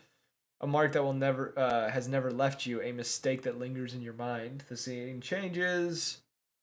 This was the first time you saw the female Aarakocra in the child. And yet you seem to have lost the good memories, those of the people who kept you going after being casted out. Why would that be? Did you mean to forget them, or were you forced to?" And then it said the mirror woman would appear as the scene changes to a dark room with 2 doors. You were given a choice: pursue one of 2 paths, Learn the path.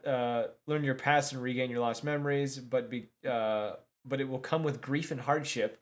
Or forget them and leave the past to itself and build the future. Only you can decide. You had your two choices. You chose to forget. Sure. Yotan had his vision of his daughter, and then also of... Oh no, he had the visions of choosing his daughter or the witches.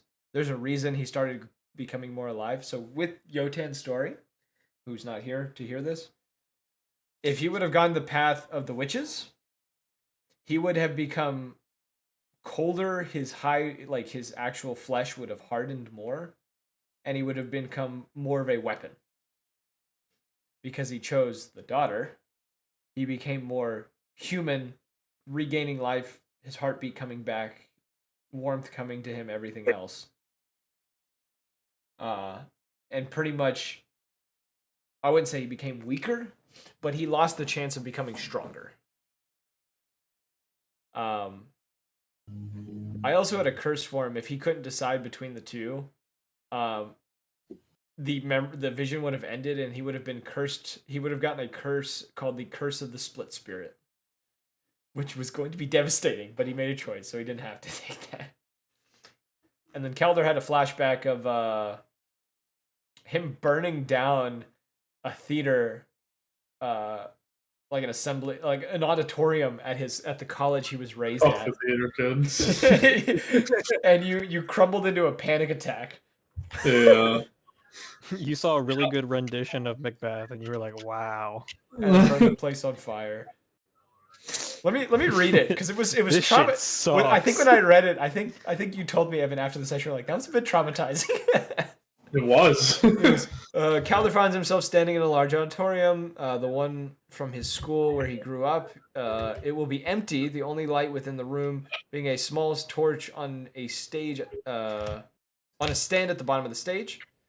If he approaches the fire, the vision will flash as he grows closer, seeing flames overtaking the auditorium, people running around, trying to find an exit. Once he reaches 10 feet of the torch, his perspective will alter, and he will be on the stage, flame in both hands as he watches people frantically attempt to escape.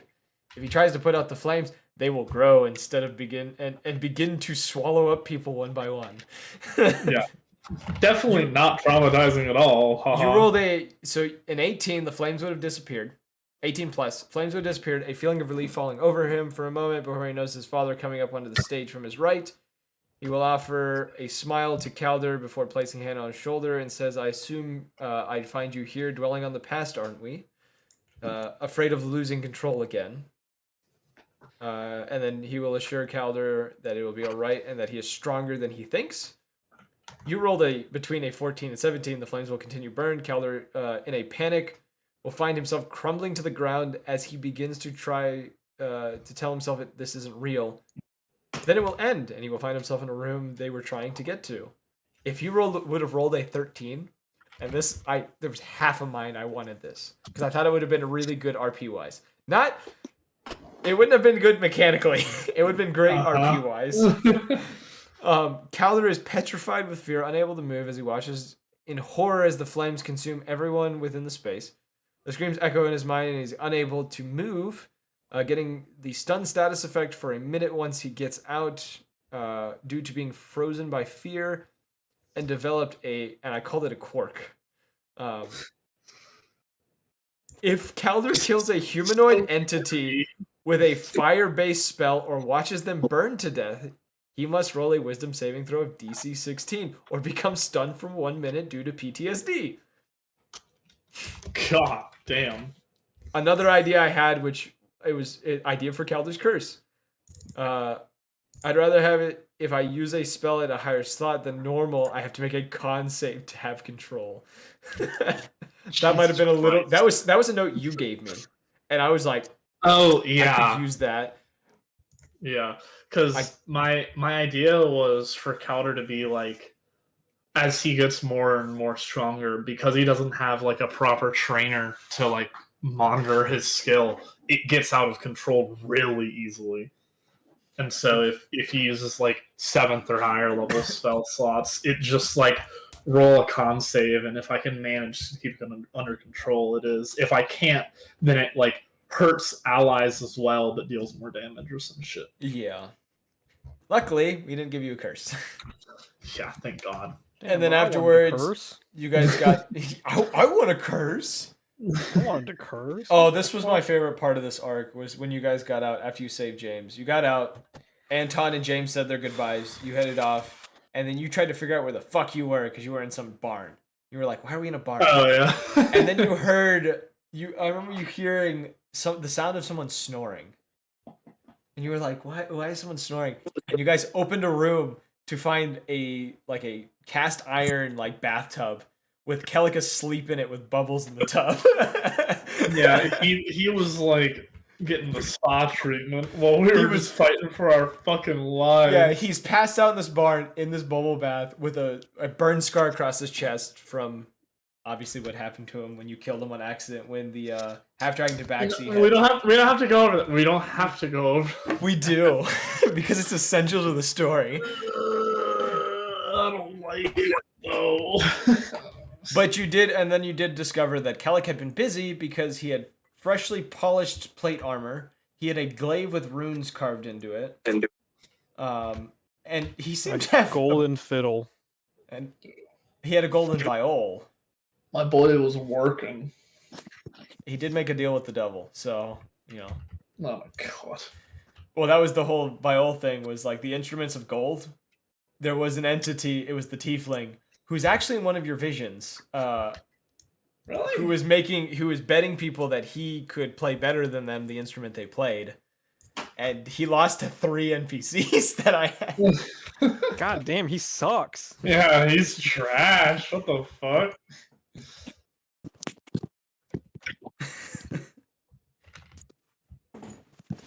Well, it was Jabbers, it was Kellic, and it was Thallow. All are very charismatic performing characters. But after you did that, you guys spent some time in Springfield doing a bit of shopping, meeting the gnome family that you guys had been that Kellic and Kocho had been living in their barn. Yeah. Which was Callus and Elle, and their son Bale. And pretty much the whole thing was they'd been there for Kellic and Kocho had been there for 4 days, just helping these people repair their barn and stuff, because they had nothing better to do. And during that time, Kocho had his vision, getting another. I think this was the point that Kocho was like, "All right, Roshire, let's work together." I think this was the point that he was like, "I resent you, but I'm willing to work with you." There's no other way that I can fight this. Yeah, you're too persistent, and I'm tired. I don't want to deal with this anymore. And then you guys head to Red Hill. Sorry, you headed to the town of Red Hill.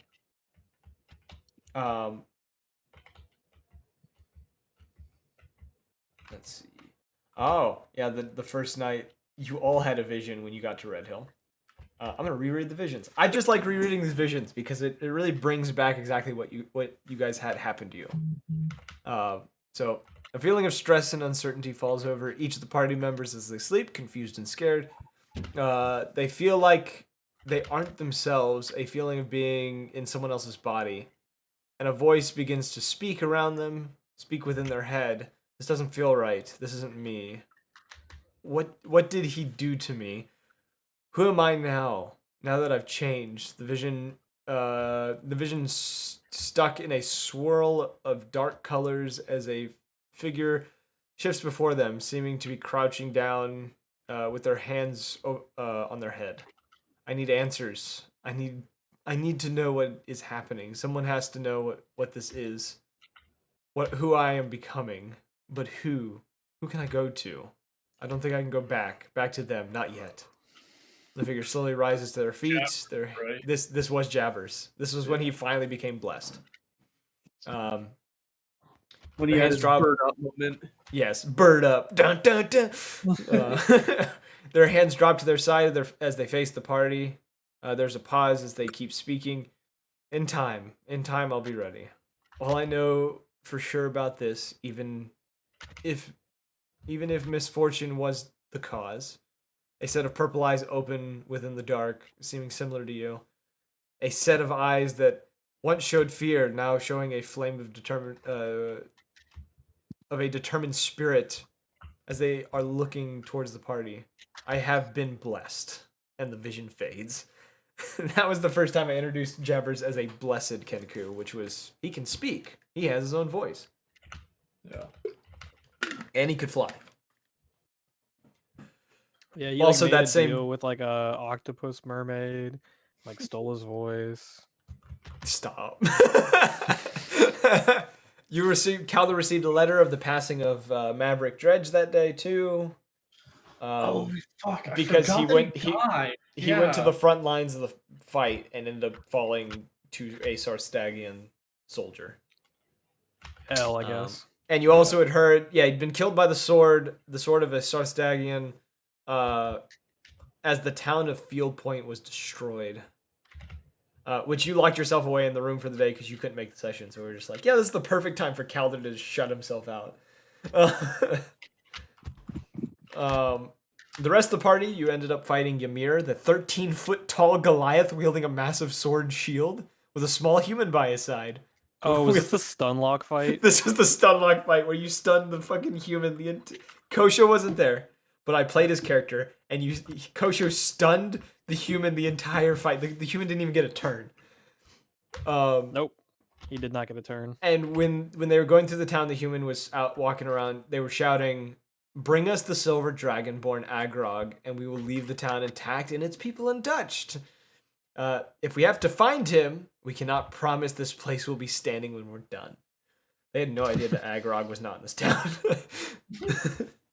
The party ended up killing him, collecting the 10,000 gold bounty off his head, as well as getting his sword and shield. Which the shield Kellic ended up just carrying for the rest of the campaign until his death. And then one of you got a hold of it. I think Yotan took it. Sounds like a Jotun thing to do. Yeah. And then I think Orion took his drugs. I think Orion took Calder's drugs. But I don't remember. Oh yeah. We'll do Calder's vision, then we'll go back to Party B. Calder had his vision. I think this was the one you scored decently on, which was showing you the 3 towers, which were your 3 destinations. Yeah. Because this was the stuff where I was like, "Fuck, which way do we choose?" I think the one you got, it was so Calder sees 3 towers, each made of a different material. An upside down obsidian tower within a cavern, a dipping down into a seemingly endless pit below, a silver tower atop a mountain with ice forming around it, a constant snowfall in the area, and then a stone tower within a small crater, seeming to be the only just peeking over the edge of the pit it's within. And then the vision you had gotten with the obsidian tower, a giant door of iron, gold, and platinum, depicting a phoenix with its wings stretched and flames below it. You then also had the one for the silver tower, a cast iron door at the end of a hidden walkway of the mountain, seeming slightly cracked as voices can be heard within. And then a semi-collapsed tunnel that seems to, with a set of double doors beyond a small thing of rubble. Calder ended up being on all 3 of these. The rest of the party only went to 2. And then if you would have gotten the full thing, you would have said a familiar, for the first tower, a familiar cloaked individual will be reading within a study, his beak, his golden beak reflecting a nearby arcane light. Then for the silver tower, a familiar gold dragonborn playing a golden lyre in the company of other dragonborns, all seeming to be gold as well, with the exception of a silver one who seems to be sitting off to the side a bit irritated before getting up and leaving.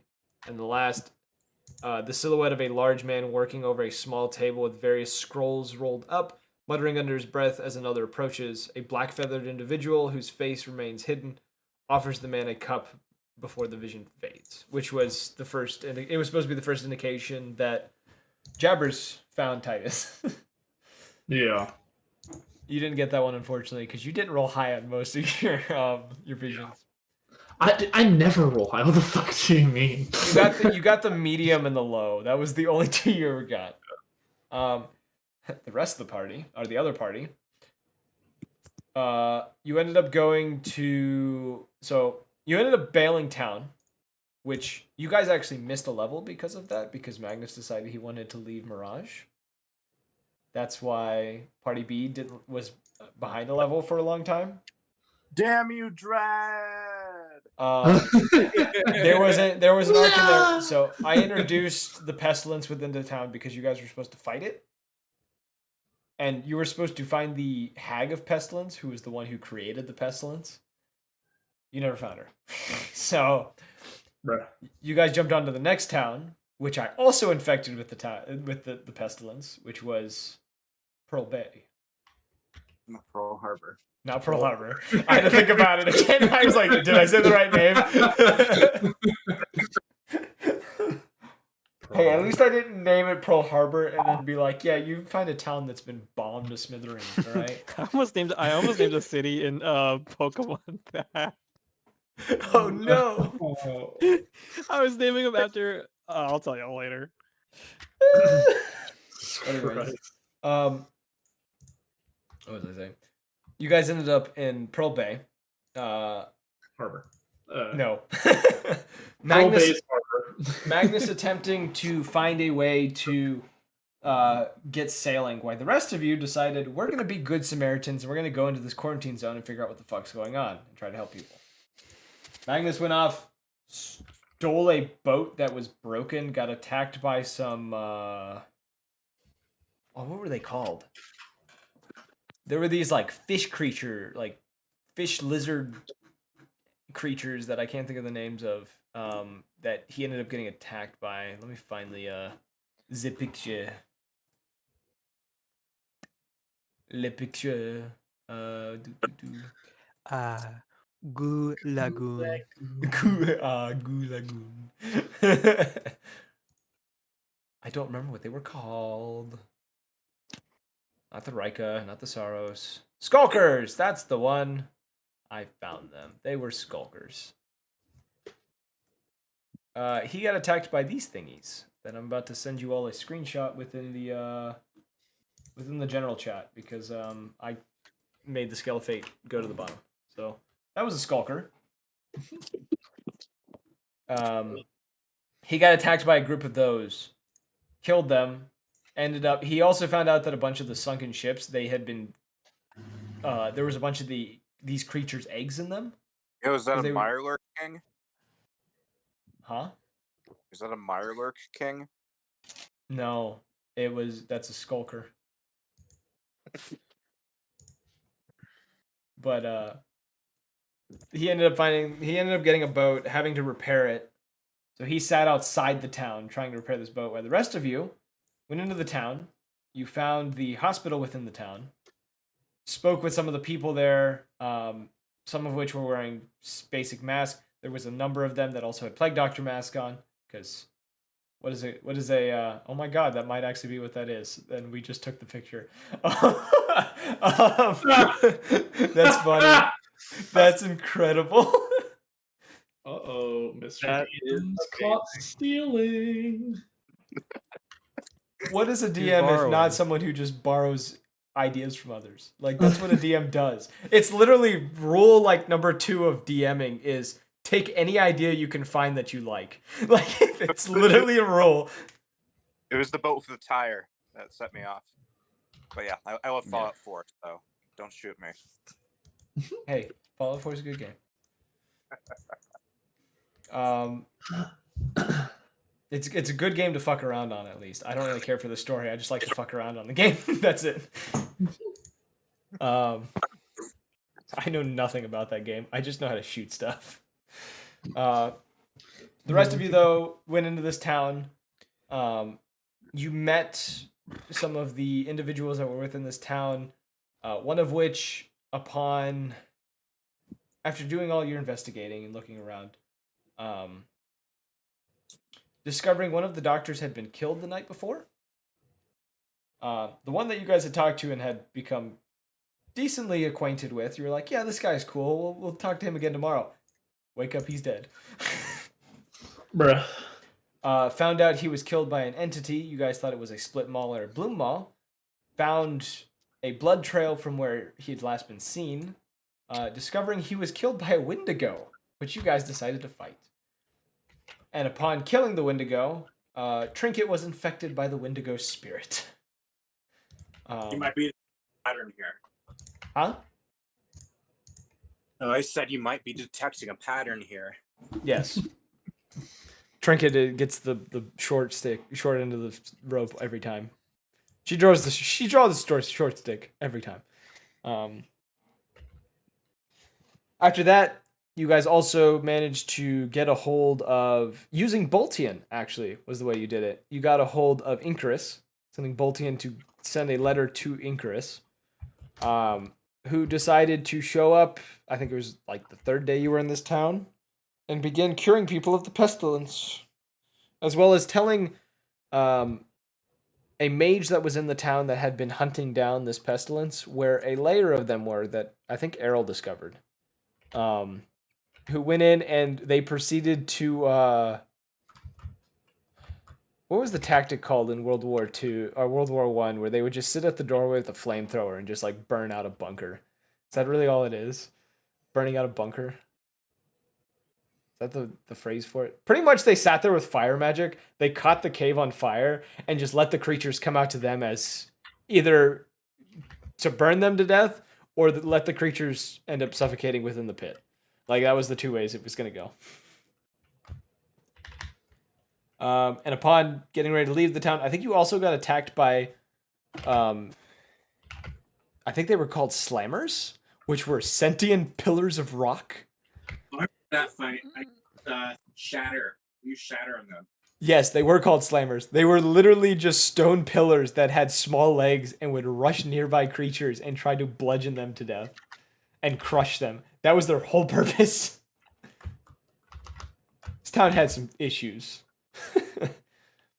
And after doing that and getting to Magnus, you ended up having a small scuffle with the Lycan Hunter again, which you used Suggestion on, which I later discovered I played that out wrong.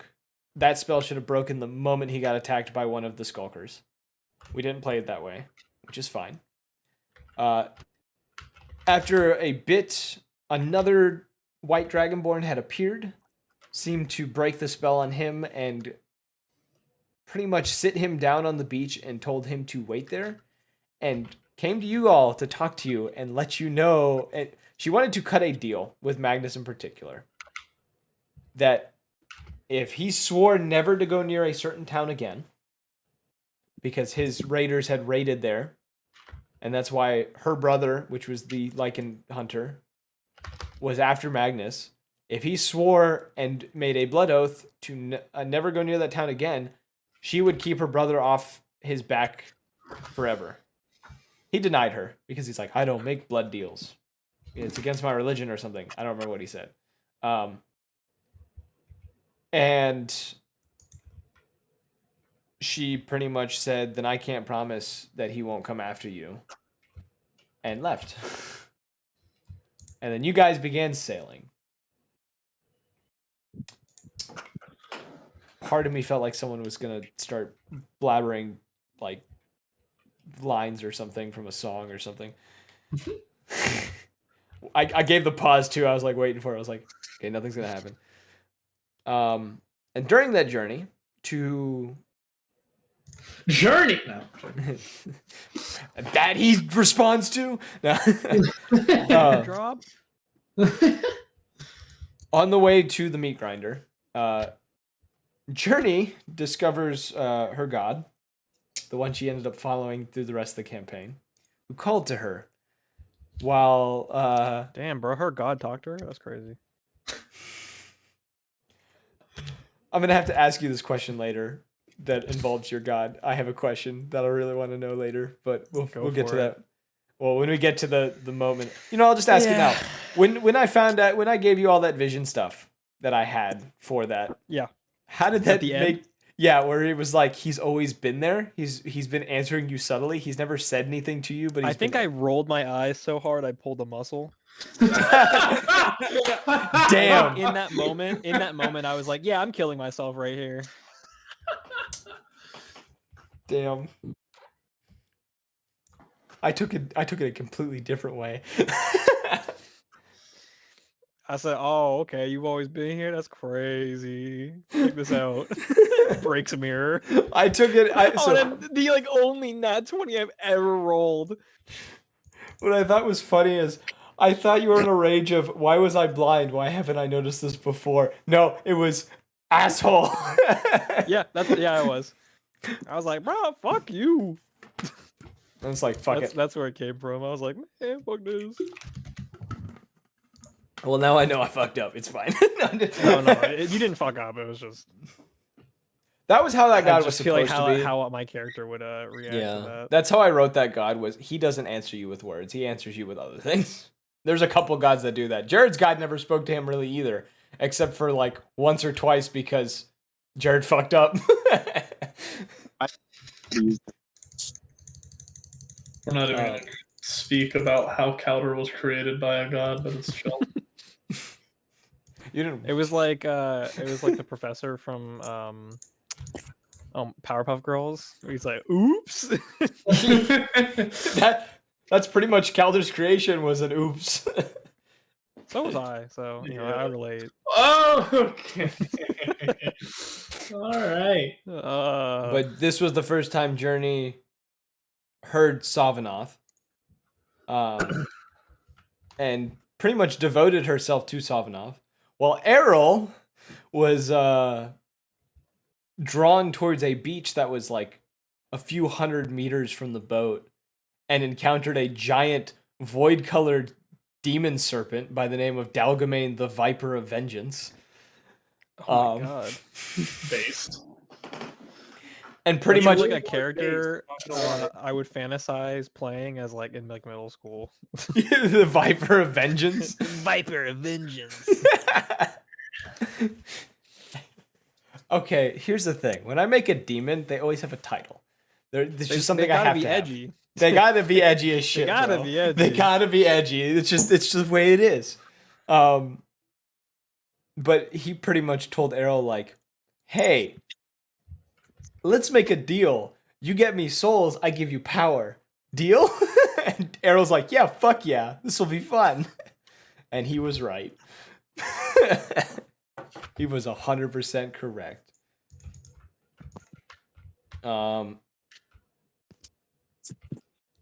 Wow, I typed left wrong. Instead, I typed a black serpent tattoo that wraps around his leg arm. These are some incredible Leg notes. His That's third leg. That's incredible. And then once you guys get to Frost time, we'll go. Now we're gonna go back to Party A. I'm just gonna keep jumping back and forth. This is kind of in sync to with the sessions. Party A, you begin your travel through the mountains, discovering the carnage left behind by the Skullhound. I think it was like 15 gnolls that you guys stumbled upon that were all dead and decaying. And you were just like, oh fuck, something happened here. And I think Orion had like wild shaped and saw like the end of it where it was, yeah, Orion saw the Skullhound feeding on one of these gnolls. Oh, I was keeping watch at the night, I think. Yeah, and you saw him feeding on one of these gnolls and then just walk off into the night, and he like glanced towards you and then disappeared. I was like, yeah, I'm not gonna press that. And then you guys went through there, ended up going north first. Yes. You went north towards Agrog's home, where you ran into Umlik again when you got there. You guys took a bit to get there. You felt like you were just infinitely walking up this mountain. And then one of you just kind of glanced over and went, hey, there's a path over there. We should take that one. Because it was hidden. So you guys took the hidden path, found the doorway, had a bit of an awkward situation with some of Thallo's clanmates. Thallo came out. Welcomed all of you inside. And then We all his clones. it wasn't they're his family, bro.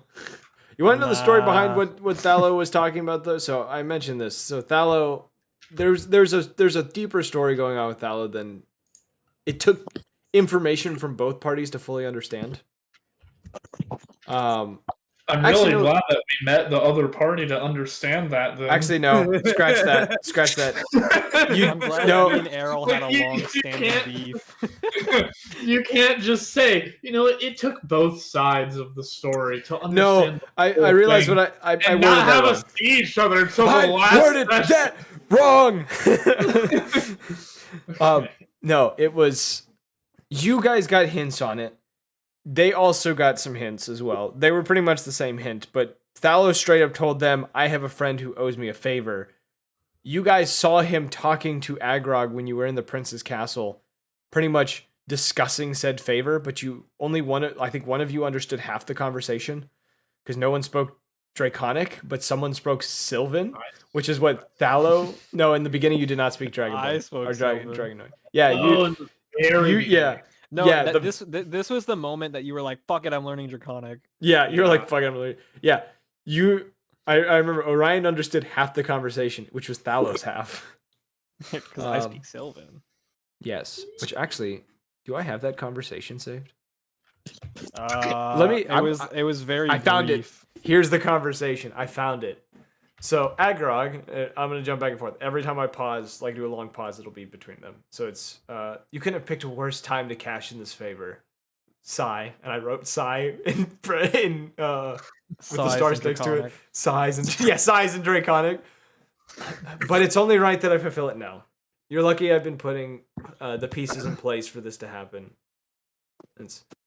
So you knew I was gonna have you do this. Am I that easy to read? And for 5 years you've been preparing for this? You are a mystery to me, Agrog. It's him. It seems clear at the time, considering you lost your clan because of what I did. Besides, this is the best way to make up for what happened, even if I have to kill several people to get it done. Thallo, are you killing at random, or have you selected your targets? Agrog, I've selected them, 15 to be exact, each with enough blood on their hands to summon an army of the abyss. But I'm gonna need the old party for that, or for this. Thallo says, "You're calling in Malik and them. You must be desperate for help with this. Or you must be desperate to ask them for help with this." And Agrog, I wouldn't call it desperation. I need them to make this quick and efficient. When we do this, we won't have much time to collect the targets and get them to where I need them for the ritual. Then you can have your clan back. Thallo, good. Good. I like to hear that. I look forward to seeing my mother again. It's been too long since I last saw her. Where would we go once they're back? Agrog, move south, go to Red Hill. Your clan can join the town's populace, or can get the needed supplies to move into the mountains west. Something tells me that there's going to be a conflict when I'm done, and I'll have to disappear. But once this is done, I owe you nothing. Got it? Thallo, yes, your debt will be paid, and I'll be happy. We'll never see each other again once this is done, even if you don't have to disappear. So I'll leave you to get ready, and we'll stick around here until it's done. Contact me once my clan is back, and I'll let you know where I need to go. Agrog, you'll teleport to a teleportation circle I have in the mountains. Pulls out a piece of paper with a signet drawn on it, hands it over. This is the sigil. Keep it hidden until the time comes. Thallo, you really thought of everything, didn't you? I'm impressed, but not surprised. You were always a good con artist. Agrog, I had to. It took me years to set that spot. So I'm serious about paying off this debt. Now, excuse me while I prepare to leave. I'm sure the prince will allow you to room and board while I'm gone. Thalos, safe travels, my friend, and don't die before you finish your work. Agrog holds middle finger in the air behind him as he walks towards the prince. That was the whole thing. This was the first hint that there was going to be a war. Half of you guys didn't. Nobody spoke Draconic, so you missed half the conversation, which was the important half.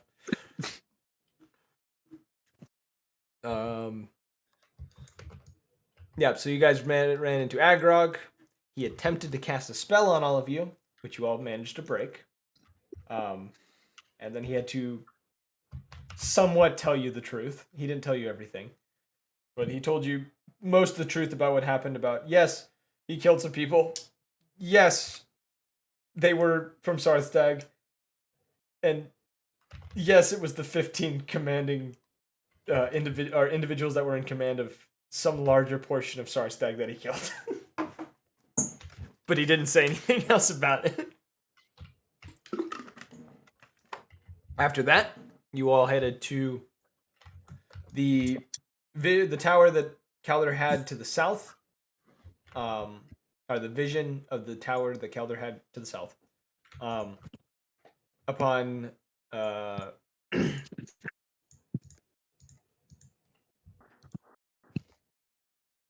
You good? I'm thinking. I'm reading something. Sorry, I blacked out. Not blacked I out. don't I blame blanked you. out. Reading's hard sometimes. Reading is extremely difficult. It's okay. He's stuttering during the monologue. I stutter during every monologue, bro. When I recorded the Corinth stuff, I'm surprised I didn't stutter more when I recorded it. It was so. I took so many takes. brag, but mine took one take.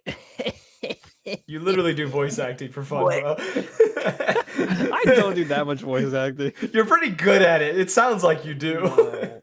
No. I just wrote down what I was gonna write and then fucking read it. I picture you like sitting in your room Read it? and just talking in different voices. Oh, I do. My girlfriend hates it. I'll be honest, I do the same thing. So let's see.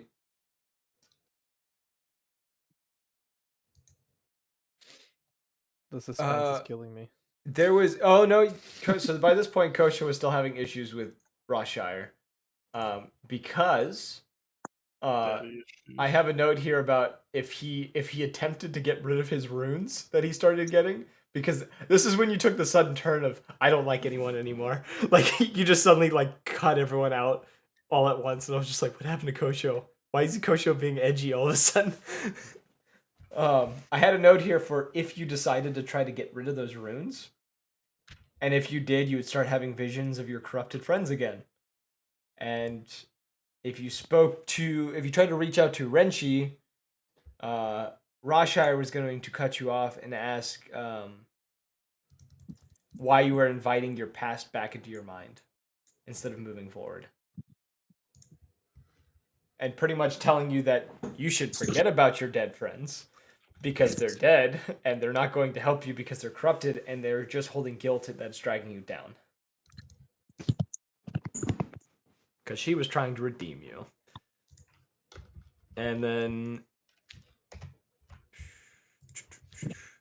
Calder sees eyes within one of the amethyst spires within this mountainside, which was the first hint of Distillo. And then you The all... god of brewing. No? Not quite. Distillo sounds like a great beer brand. It does sound like a great beer brand. Oh, this is when you guys ran into... oh god, who is this? 2 rapiers, stud leather, elven cloak. Was this? No. Yes. No. Sorry. I'm having issues here. I'm trying to remember who the fuck this is. Because I don't have their name written. Language. English, motherfucker. Language. Oh! It was I remember. This was Tem. You guys ran into Tem. That's right. It was the kobold with 2 rapiers who I think stabbed Orion in the back.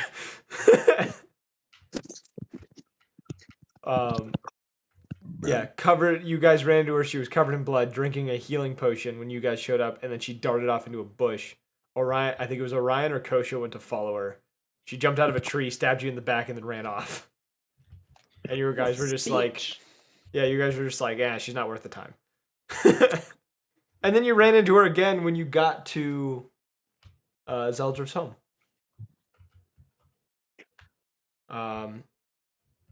Which Oh yeah, was she the lady outside on the horse? no, Was that someone else? that Can't was remember who. that was Distillo. You guys ran into Distillo on your way out because she was with Doug. She was petting Doug. Yeah. And then she fell backwards into the pond. And Yeah, I got you guys saw you got a big tail that you saw a big amethyst tail come out of the water, and then she vanished entirely. Wow.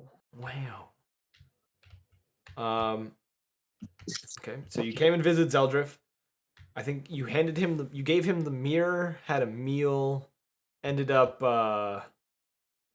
getting a ritual done to you that gave you all attunement master.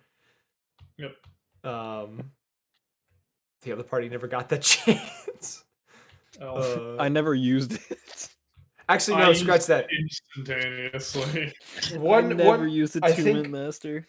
I'm pretty sure Errol got it, but he got it through Dalcabane.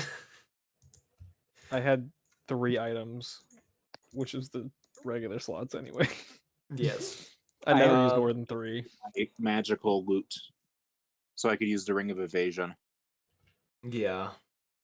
which saved my life. It did save your life in the end, didn't it?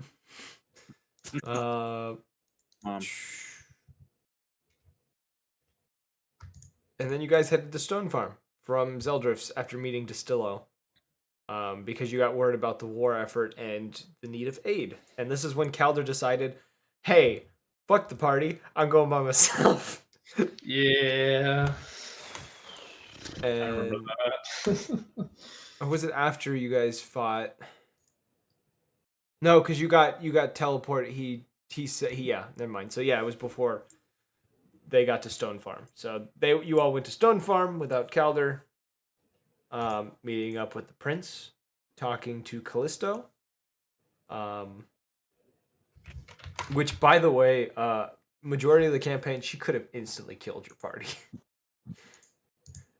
And I had a stat block ready.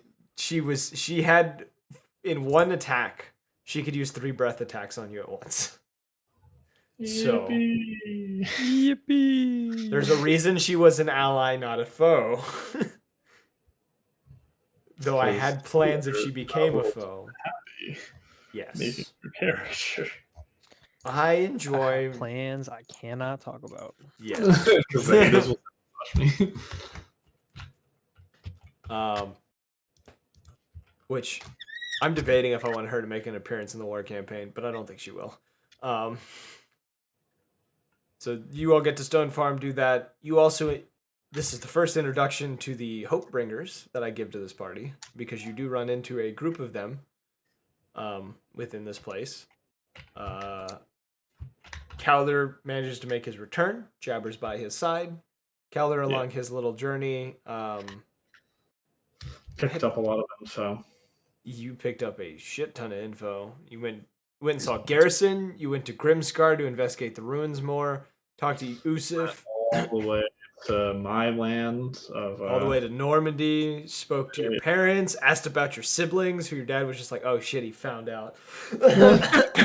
Just like, damn, what do I tell him? And then you also went and found Zeldrif again. You ran into Zeldrif again because you went by his place again and discovered that he had a fractured soul. Yeah, because he was doing research on the mirror when I left him. Yes. And then you saw Titus, which is where you also ran into Jabbers. And you learned about your 5-year gap. And in that time, the vision you had, there was a specific vision you had that is important. There it is. So this was for you, Calder. This was, I think it was your first big vision I gave you when I was giving everyone visions at once.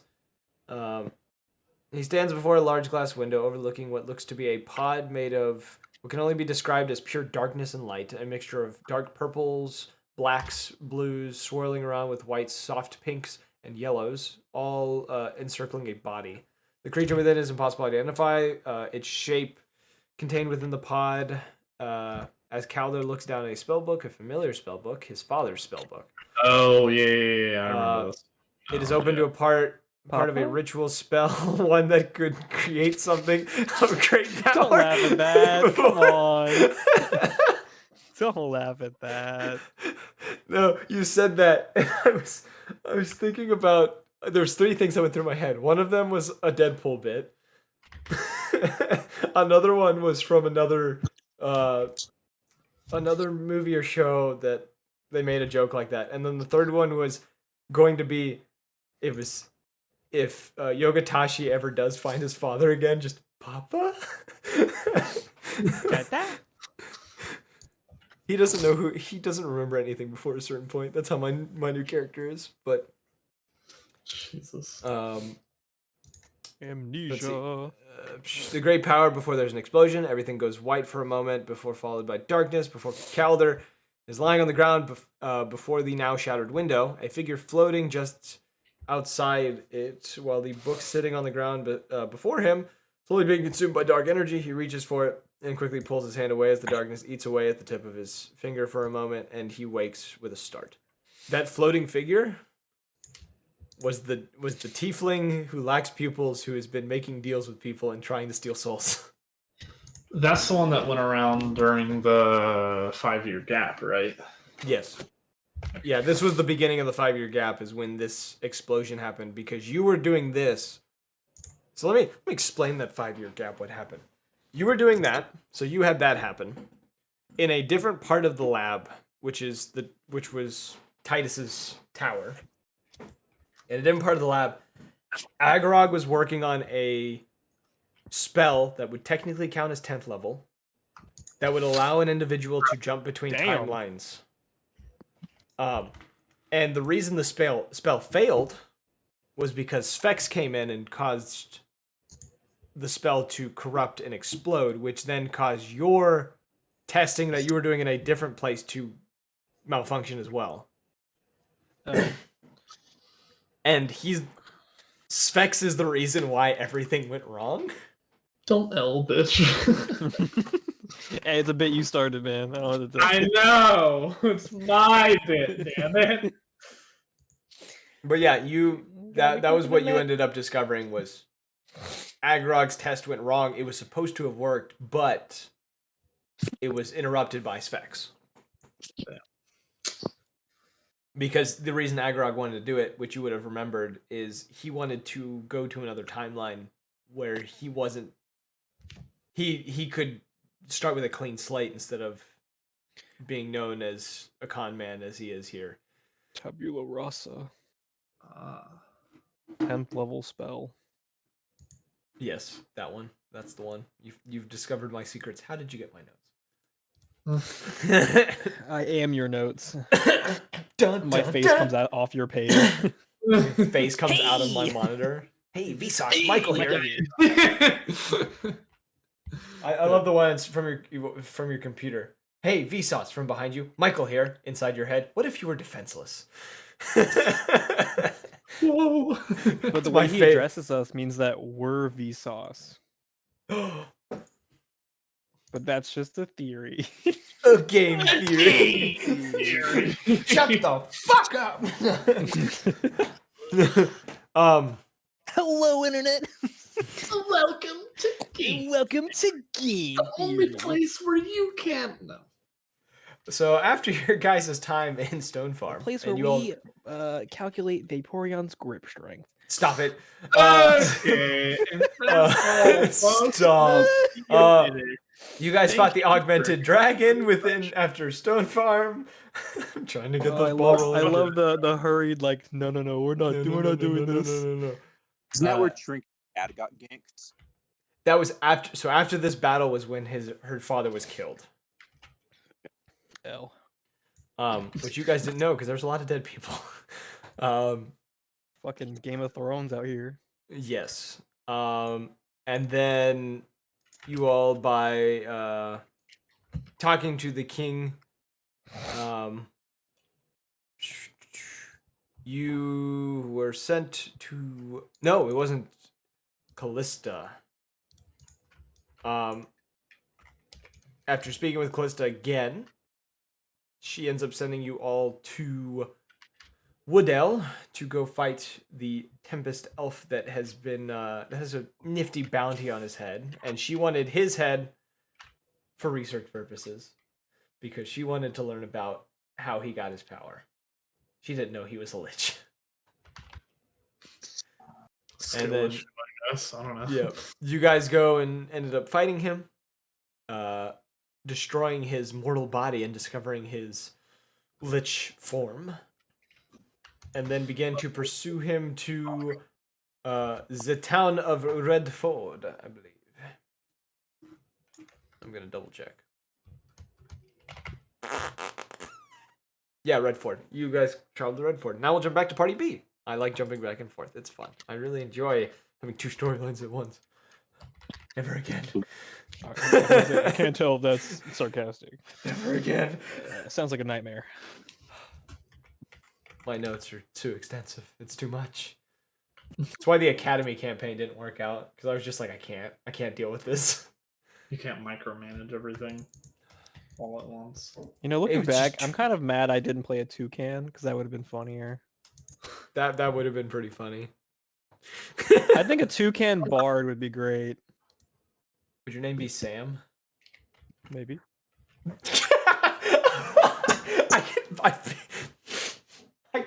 I have a face I could picture when you said maybe. It's the Shrek meme face where it's like he's like looking and his lips are kind of down. I was thinking of Buck from Ice Age, the dinosaur one. I was thinking of him when I was thinking of the face, like lips going down, eyes kind of like looking to one side, like maybe. Or Megamind, that's the other one. They make great faces. It's a DreamWorks face. It's a Boss DreamWorks Baby. face, yeah. It's the boss baby face It's the Oh, not no. that. Anyways, with the smolder and the raised eyebrow. yes, yeah. It's my resting face. Wait, are we talking about those memes that I kept seeing? The light skin look? Is that what they called it? It's kind of, yeah. It like every DreamWorks character uses this like smolder. It's just like, damn. Damn. It's always like smile to one side, raised eyebrow. yes. It's on every single DreamWorks character. Every single one. It's weird. Even the women, they all can do it. It's crazy. Yeah, actually, I think in Megamind they do it. Yeah, in a universe where everyone has the perfect smile. The DreamWorks smolder. Anyways, the three of you are the not three of you. What am I saying? Party B managed to get to Frostheim.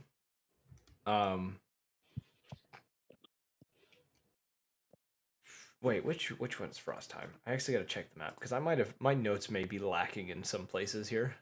Because I think this is the point with Party B where I stopped planning ahead and just did it in the moment because I was just like, I have no idea what they're going to do next.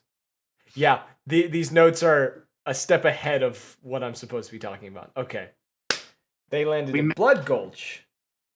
That's what it was. Visited the sacred tree that Magnus sacrificed blood to and pretty much told the rest of you to do, except for Andraka. Which was funny was he told Andraka something bad was going to happen to Andraka because he didn't do it. And Andraka, I think, was the only one that didn't get too injured during the simulacrum fight. I think Andraka was the only one who didn't take that much damage. Well, wasn't I a big worm for that? So I You couldn't were. really get hit. That's true. Nothing bad ever really happened to you. You just kind of did. You just kind of did things, which you had your mask by this point too.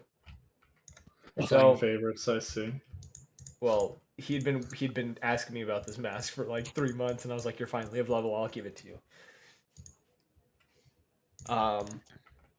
So they land in Blood Gulch, visit this tree, do a bit of shopping, and then headed north.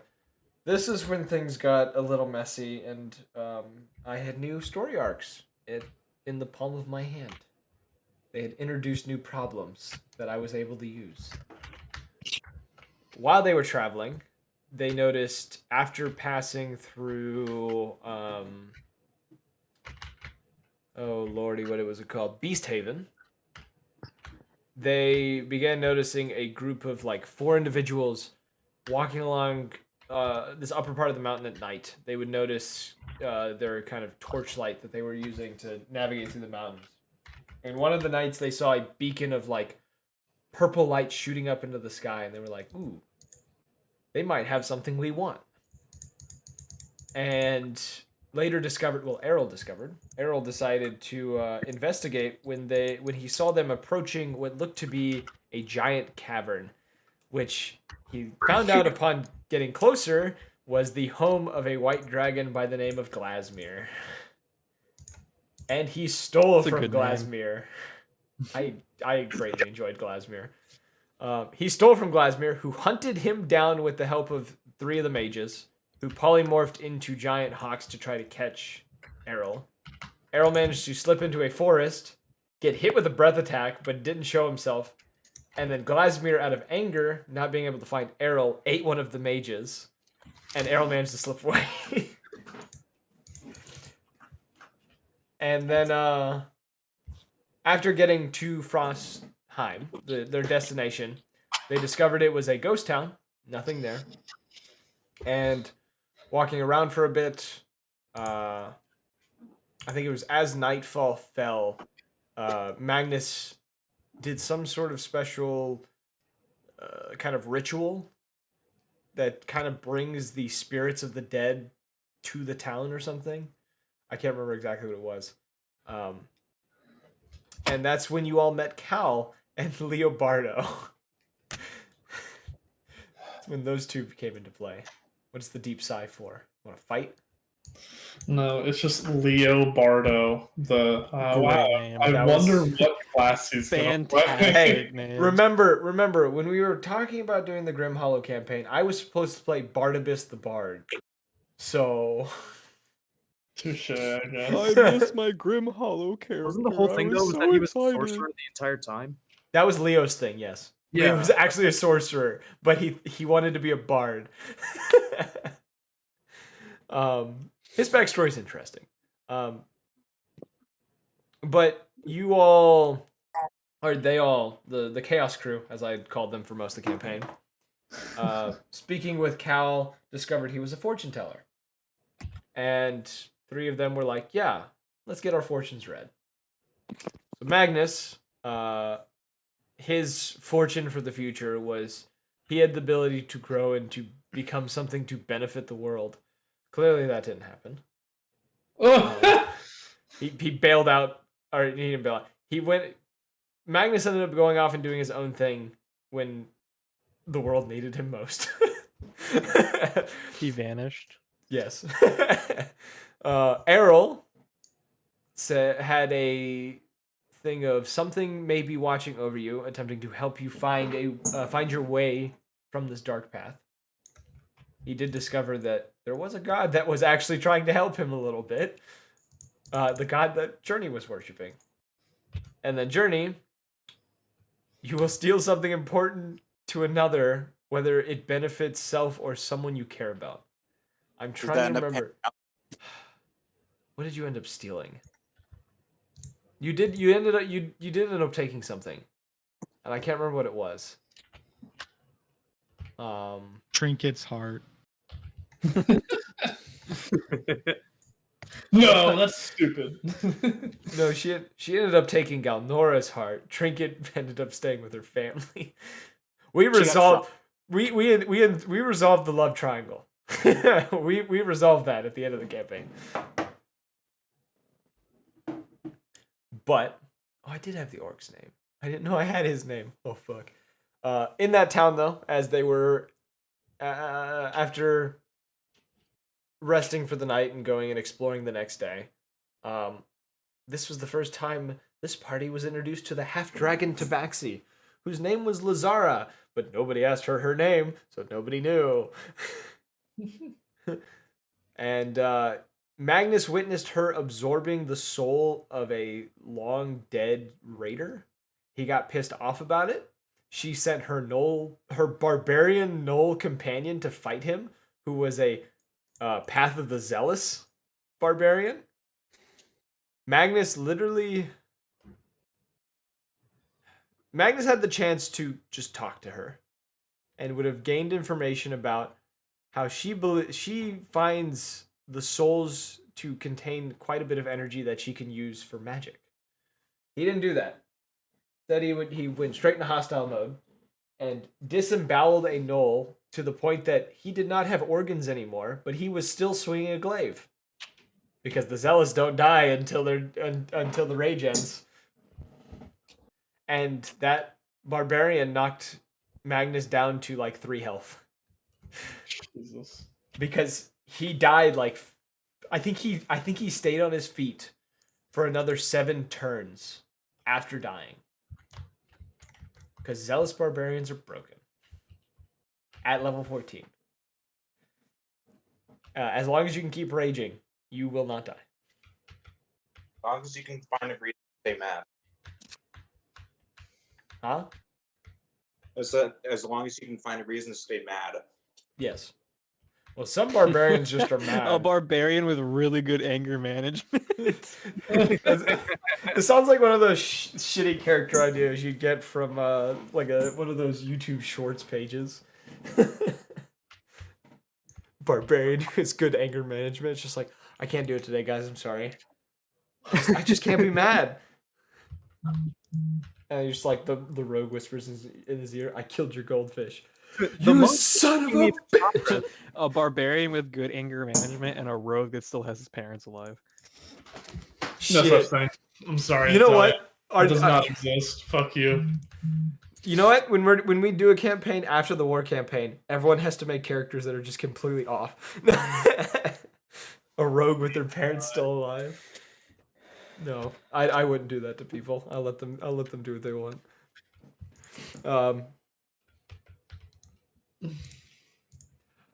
You all, this party ended up fighting the half dragon Tabaxi. I think half of you guys going down when she cast Psychic Scream on all of you.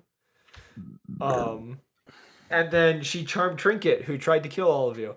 And you guys managed to incapacitate Trinket, lock her in a wardrobe, and try to figure out how to break the charm on her. While she tried to break out of the wardrobe. I think you guys... I used the message cantrip to speak. To contact the dragon Tabaxi through Trinket. Yes. And threatened her. And Trinket pretty much, I think Trinket told you when you did that you are keeping her from the mistress and she needs to get back to her. Which is what everyone who was under that charm said about her. They called her the mistress. I should have said your own mistress. God damn it. But you all ended up saving Trinket from the charming effect, heading towards Giant's Bane, and along the way, seeing and then meeting Octavian and his 2 ravens by the name of Smoke and Mirror. Which Journey got poisoned by one of these ravens because it passed through her and gave her the poison status effect. I got better. Yes, well, he ended up lesser She restorating turned me into you. a newt. I got better. I got better. God damn it. That was also the same town that Trinket's memory got pulled because you guys had used the Wendigo skull to pull the Wendigo out of her, which traumatized her. And then when you went to before Giant's Bane, when you went to motherfucker, I have like no notes to go off of. Strixhaven. You ended up helping her lose some of her more traumatic memories. Yeah. And so that she could look a little younger again, because she was like a gray, like her fur was like a deep gray. Just from all the stress she had experienced. Well, she looked like she was in her like 50s or 60s, but she's like 20 something. Just because of all the stress. Hey, man, she'd been me through. too. Me too, man. Man, me too. Jesus Christ. We'll jump back to party A. I'm trying to be as spacious as possible. Balance. You guys went into the Fire arc, which was a 5-part arc. Yeah. Heading towards the town of Redford. Along the way, running into the Skullhound, fighting the Skullhound and his companion, which was Vex and Nadia, was their names. Them escaping because Vex was like, you know what, this ain't worth it. Teleported away. Running into Silva again, the second time you had met him. And going into the tower with Silva. After fighting the army of the undead that had come into the town. Yeah. So you guys went into the tower. We met the mob boss, right? That town. That was like asking for the cloak. No, that was later. That was a little later. Because the first session for Into the Fire, you guys went into the lab, got attacked by flying silverware and shit on the first floor. Oh, okay, I remember that now. Yeah. Went into the herbology lab, discovered that extremely poisonous herbs were being grown in here. Went into the third chamber. Some. You did steal some. Went into the third room, finding you ended up in the third chamber finding a creature, which was a Bodak that you killed because it attacked you first. Horseman? Shut. Great show, but shut. Wow, original. There was an actual D&D monster, bro. A Bodak is an actual D&D monster. Dude, Bodak Yellow is a great song. Oh my god, he's got so many references to use. So, are you gonna take a picture with your Bodak, or? Yeah. I'm going to commit Click and seppuku shake. with this spoon Bodak on my horse. desk. You ended up finding the wood elf, or the wood half elf, that was the only one alive within the experimental lab chamber on the 4th level, other than Quill, who had the mark, the Eternius Dracono, which was, he cannot die, he is killed, he reappears somewhere else within 60 feet, over and over again. Yes, he could never die. It's like an Elden Ring character. You just can't get rid of him. You guys ran into the library, which had books that Calder really wanted to take, and I pretty much prevented him from doing at first, and he was mad at me. Finally got them though. You finally did still- get them. I have I hope you know, I have like every book from every major fight. Oh yeah, I know. Like, every major spellcaster that we fought, I have some sort of notes on what they were working towards, because it was just not in the wizard fucking class. So I was like, well, fuck it, maybe he'll add it, and then I grabbed it, and then nothing came from any of it. So feels bad, man. I'm be honest, I was tracking 10 things. 10 people, bro. So if you would have reminded me, I would have done something. But you guys then found the sleeping chamber, fought the lich. After fight, no, you guys went to enter the lich's lair. I ended the session. The next session, you fought the lich. You were so mad at me. Because you always do that shit. Always. I do. Without fail. Without fail. I do. And it's just Fucking annoying. That's what it is. cliffhangers, bro. It's how I keep my audience. Or how I lose everyone that I care about. Yeah, I might do the opposite there. This was also the fight against the lightning lich that Kellic bit the bullet. Or bit the disintegrate. Yeah. I don't think bite the bullet is the correct term here. I think it's getting obliterated by his allies. Can we get a replay of what that scene was? Okay. So Calder decided to cast disintegrate. The lich, who has legendary resistances, rolled a check against it. Wasn't this also failed, after he got but a vision succeeded. of it backfiring? He did. Yeah, on himself though. He got a vision of the spell either hitting the lich or himself. He didn't get the third one. if Because I rolled too low. Like, ah! if you would have, I think if it was a you had. Oh God, he's barking. Got that dog coming out of me, you know what I'm saying? He got that dog in him. Calmly. So you would have seen. So the one you saw, you rolled the worst one. The green energy striking you or striking the lich, or striking. No, you saw it striking the lich. Yeah, that's what it was. The second one you saw, if you would have rolled a 7 or 9, you would have seen yourself cast the spell and saw both endings, which would have given you the hint, hey, this dude can reflect spells. The last one, Calder sees the 2 options, as well as the third option, which was feeling himself get pushed to the ground as the beam approaches him, his vision blurring by a flash of metal, flash of metal and fur before going blind, and hearing Kellick's voice saying, finish this for me, and don't let me be forgotten. I almost cried during that session, by the way. Yeah, fuck you, by the way. I know. If I'm going to traumatize myself, I'm traumatizing all of you with me. That's why I traumatized Evan early so I can hang it over. Yes. I traumatized both you and Evan. Oh, I'm not traumatized. Kalkoa's fucking Yeah. miserable. I thought it was great. But it's great character development. But yes, after that is situation. Oh no, he casts a spell. The lich goes, "No, that ain't hitting me. I'm gonna deflect it back." It went straight back at Kelder. Kelder, who is like, "Oh fuck, I'm going to die." Kellick pushes Kelder out of the way, gets hit with it. Kelder looks up to see Kellick with a hole going through one side of his body and out the other. The flesh around the hole turning gray and turning to ash, and Kellick looks up at him as he is slowly being Thanosed away. And Mr. Stark, I don't I feel don't so. feel so good, literally. pretty much says, finish this for me, and don't let me be forgotten. Collapses into a pile of dust, and then the amulet he was wearing begins to flash. It started to flash, and then Sylvia ended up being summoned and helped you finish the fight, and then was like, "Can I have the ashes of my son?"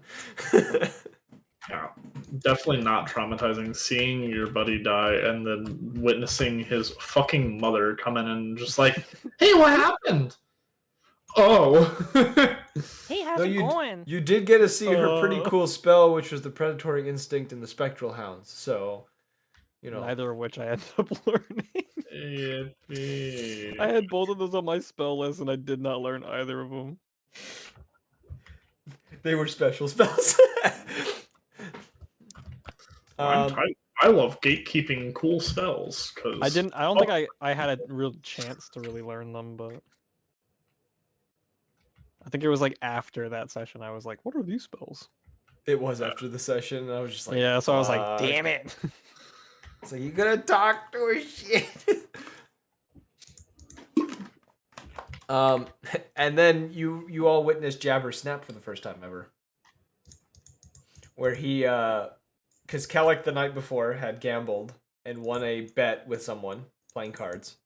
The guy said he'd pay him later. Kellick died.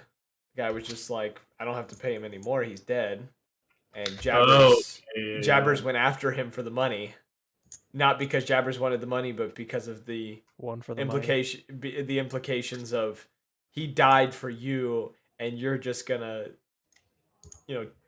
act like nothing happened. Yeah. Because Jabbers was really close to Kellick. Probably the most affected, other than Calder. Yeah, the murderer. the accidental If you will. murderer. Yeah. Accidental. Fuck you. He did it twice. The first time you had to resurrect him. The second time you couldn't. Well, the first time I was like, we should not get into this fight. And then we did, and I was like, cool. We were basically forced into it. I was like, this is not a good fight. Let's not Yeah. do this. But you guys ended up getting to Greyborough, which you took all the people to, and discovered that the Blackjacks had actually partially just seized control and were trying to get this place to become better than what it was by doing this. because the person they thought they were going to make the leader, who, believe it or not, it was actually Callisto was supposed to be the one that they were going to give the head of council position to. Oh shit! And then Darlic realized that that's not a good idea, and pretty much told her, "I know this was supposed to be the plan, but it's not going to go this way." And there's a reason she hasn't gone back. There's a reason she stayed in Stone Farm, like indefinitely. Which I thought you guys would question that more, because you were like, you bet, like he was like, yeah, we're not gonna seize power for ourselves, and then you all were like, yeah, you better not. We're gonna check on you in like in a zenith or whatever. And then you show up and he's in power, and you're just like, cool. It was just like, what? That's Calder was so traumatized he didn't fucking care at that point. He was like, "All right, you're not causing havoc. Don't I care." think I was in a drunken stupor for all You that. were so I was in a like- drunken stupor with Gasper, who you had just met.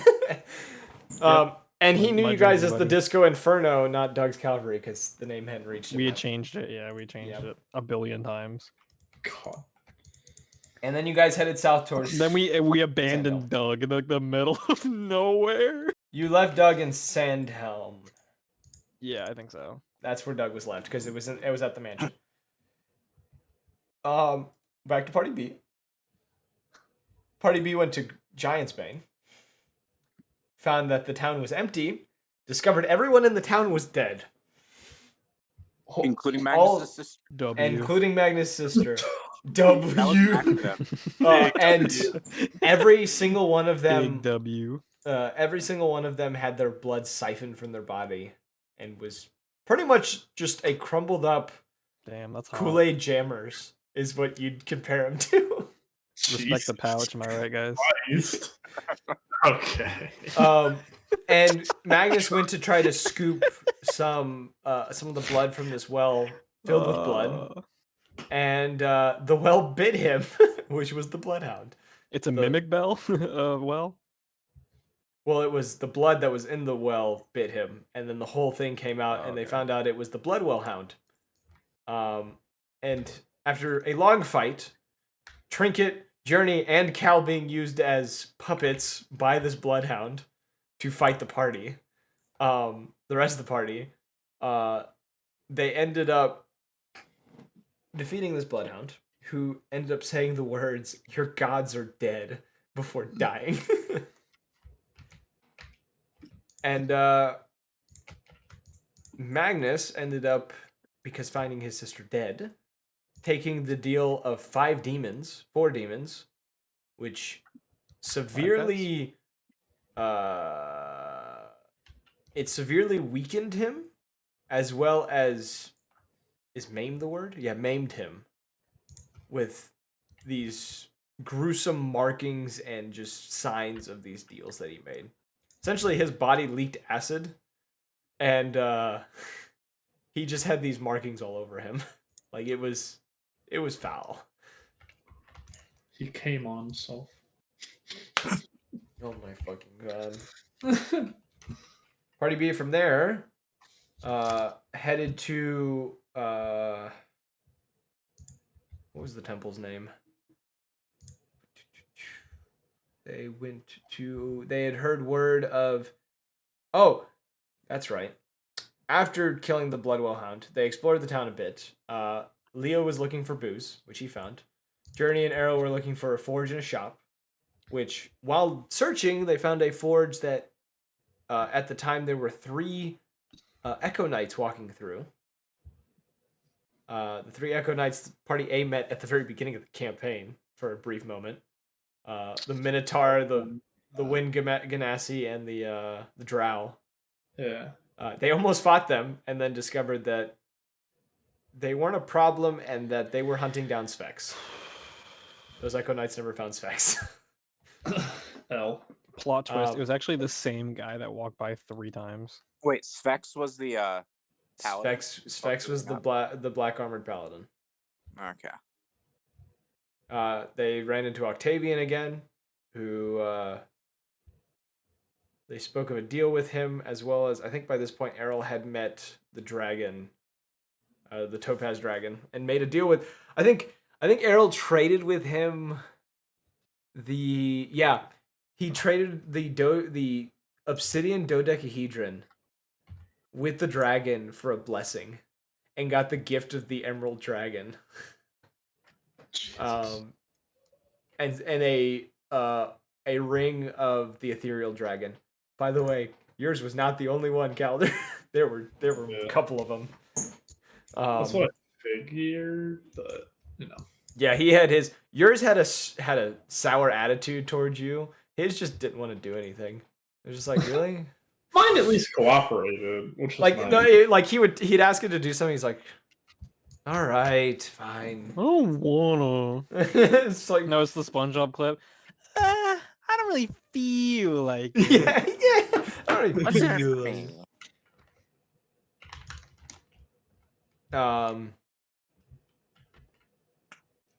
Errol did some training up on the mountain in a monastery within. I'm gonna try to fast forward this because I realize how much time I've taken. Errol, yeah, I realize it's been a lot longer. This campaign took a lot longer than I thought it did. It took what? 2 years. Average time of 2 years? Yeah. Almost 2 years, yeah. No, it would have. It was a year and a half. Gotcha. Yeah. He did some training. Trinket discovered the death of her father through a vision that Journey had. Errol also spoke with the Topaz Dragon, also accidentally revealed his location to the monk that didn't know he was there. And the monk was like, ooh, I want to kill this dragon. And Errol was like, we don't need to do that. we don't need to kill this dragon. He's cool. He's chill. They pretty much got into an argument about it. The Topaz Dragon like vacated his lair and went and made another one with the help of Octavian. Who's a changeling, by the way. I don't know if I think he was a changeling. Let me double check. I think Octavian was a changeling. Yeah. Nope, he was a drow. Sorry, Octavian was drow. Who's the changeling? I had a changeling in this campaign somewhere. It was Cowder the entire time. he could be anyone. I don't know who he is. After doing that, Trinket seemed down in the dumps a bunch while they were traveling. Before they were attacked by Glasmere. And in that time when they were attacked by Glasmere, the Topaz Dragon, which was Gilthan, was attempting to restore the priestess's power back to her, which what he essentially did was sacrifice his own life force to give her pretty much life back. He lessened his life by a few years is pretty much what he did, which for a dragon is not that big of a deal considering they live for thousands of years. And then he left, and when they went to contact him again, they found out that he went into hibernation for 3 weeks to recover the life force he lost. Jesus. Oh, that's right. He left. I think he sent them a letter. I think is the thing that he did. Octavian gave him a message. That's what it was. Octavian told them, yeah, he's not going to be around for a while. He is passed the fuck out. Errol, after this point, goes and hunts down Galathan because Galathan escaped with 1 hit point left. Via Death Ward. Death Ward is a powerful spell, especially for a dragon. He escaped. Errol hunted him down while the rest of the party continued down south to Bloodkeep, where I found the changeling I was looking for, where they met Jarl Frida, which was two changelings that it was two changelings that were disguising as the same person. One of them was always in town and was doing the training. The other one usually went off to go do research. While they were there, Magnus and Leo got into Fight Club, is what you'd call it.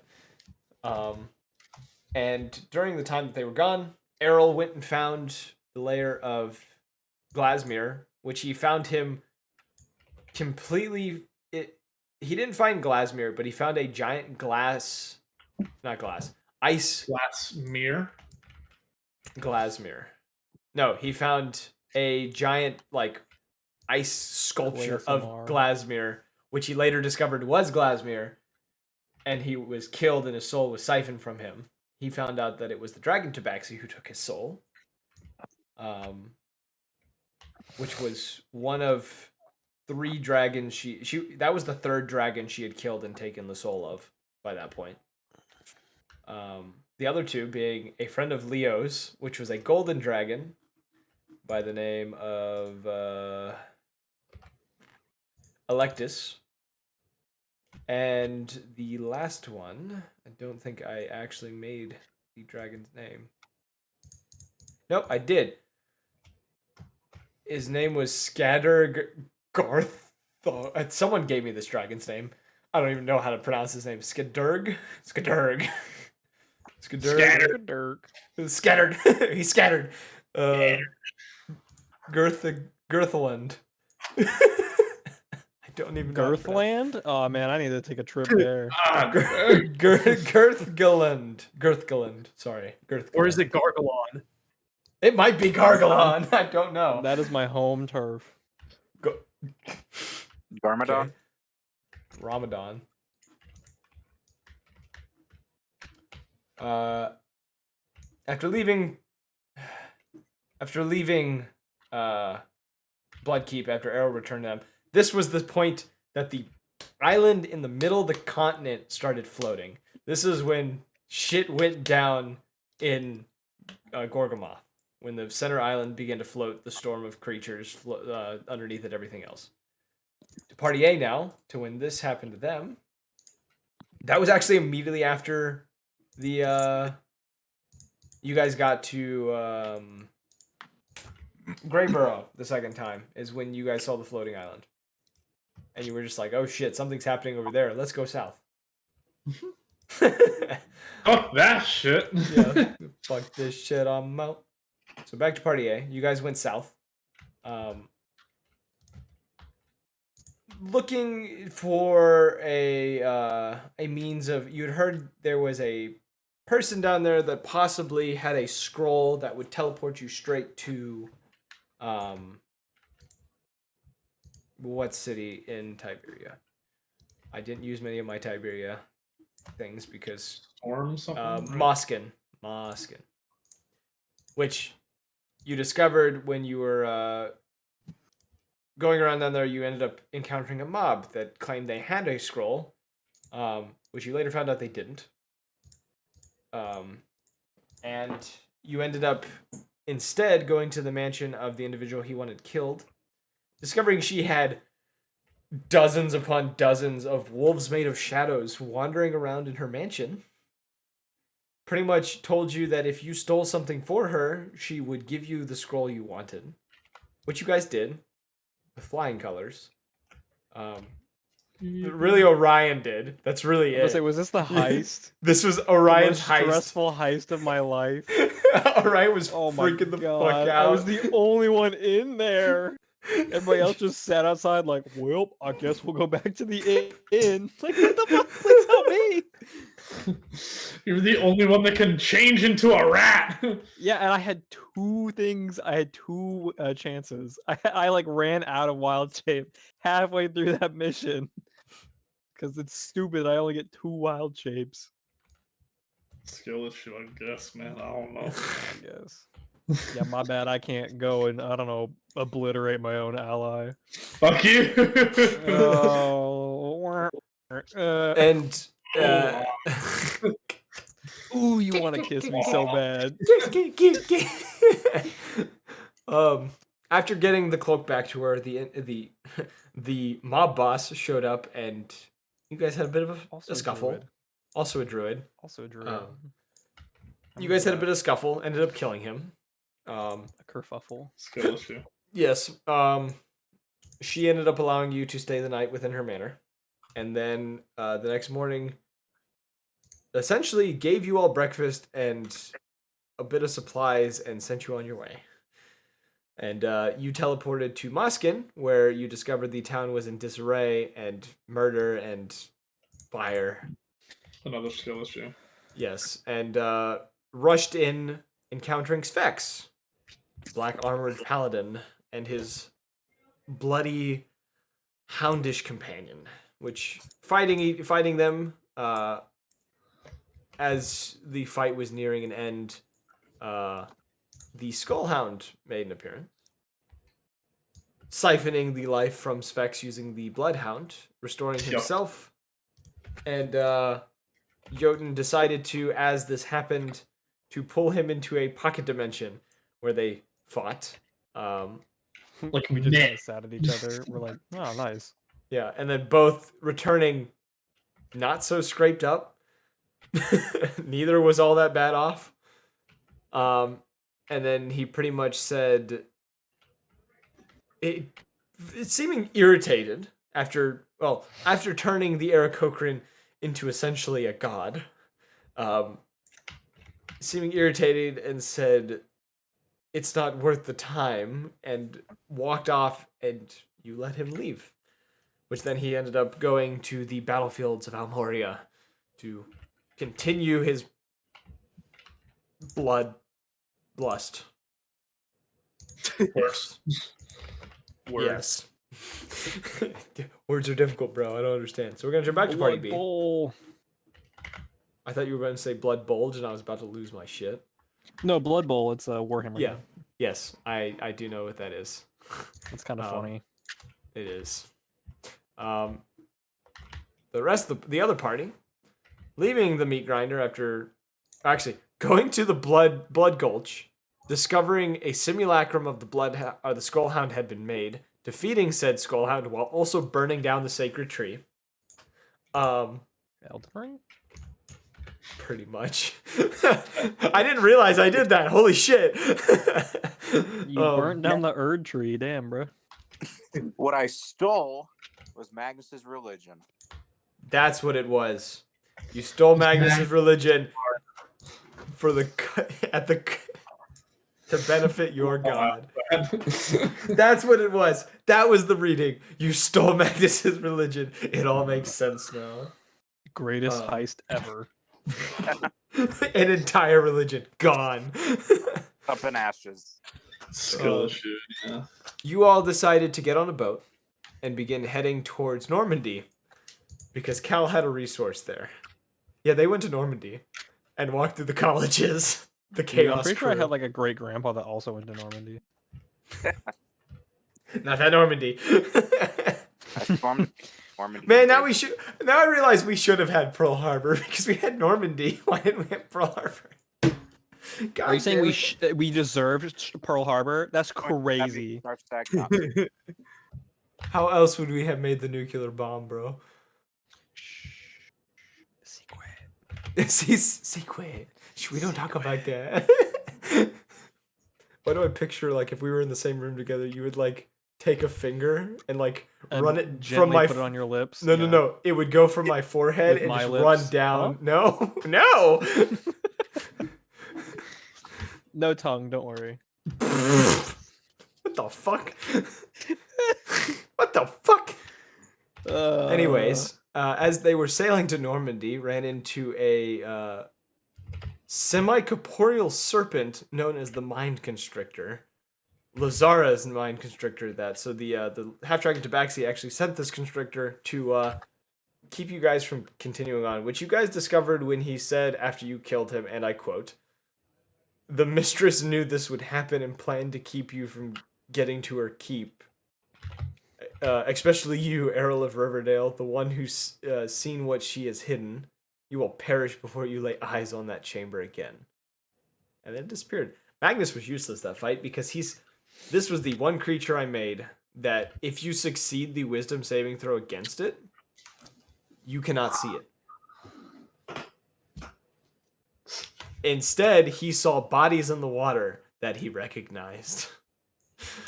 Oh, dude, it's like the marshes, the death marshes from Lord of the Rings. Yes.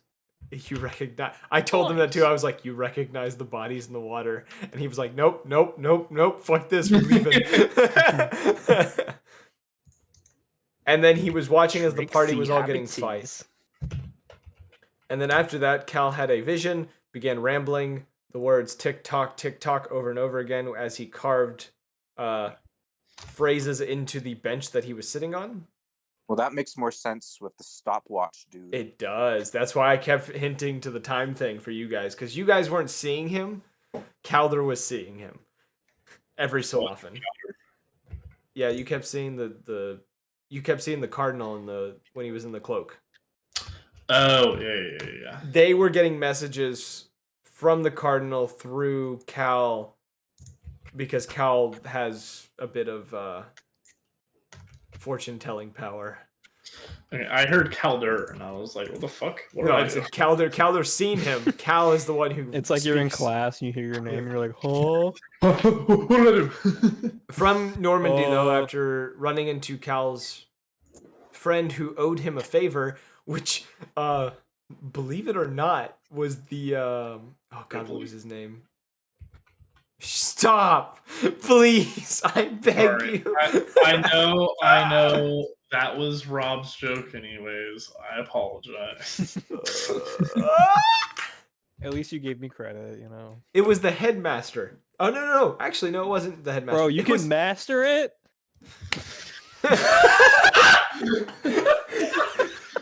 It's getting late. Oh my god, I should just go to bed.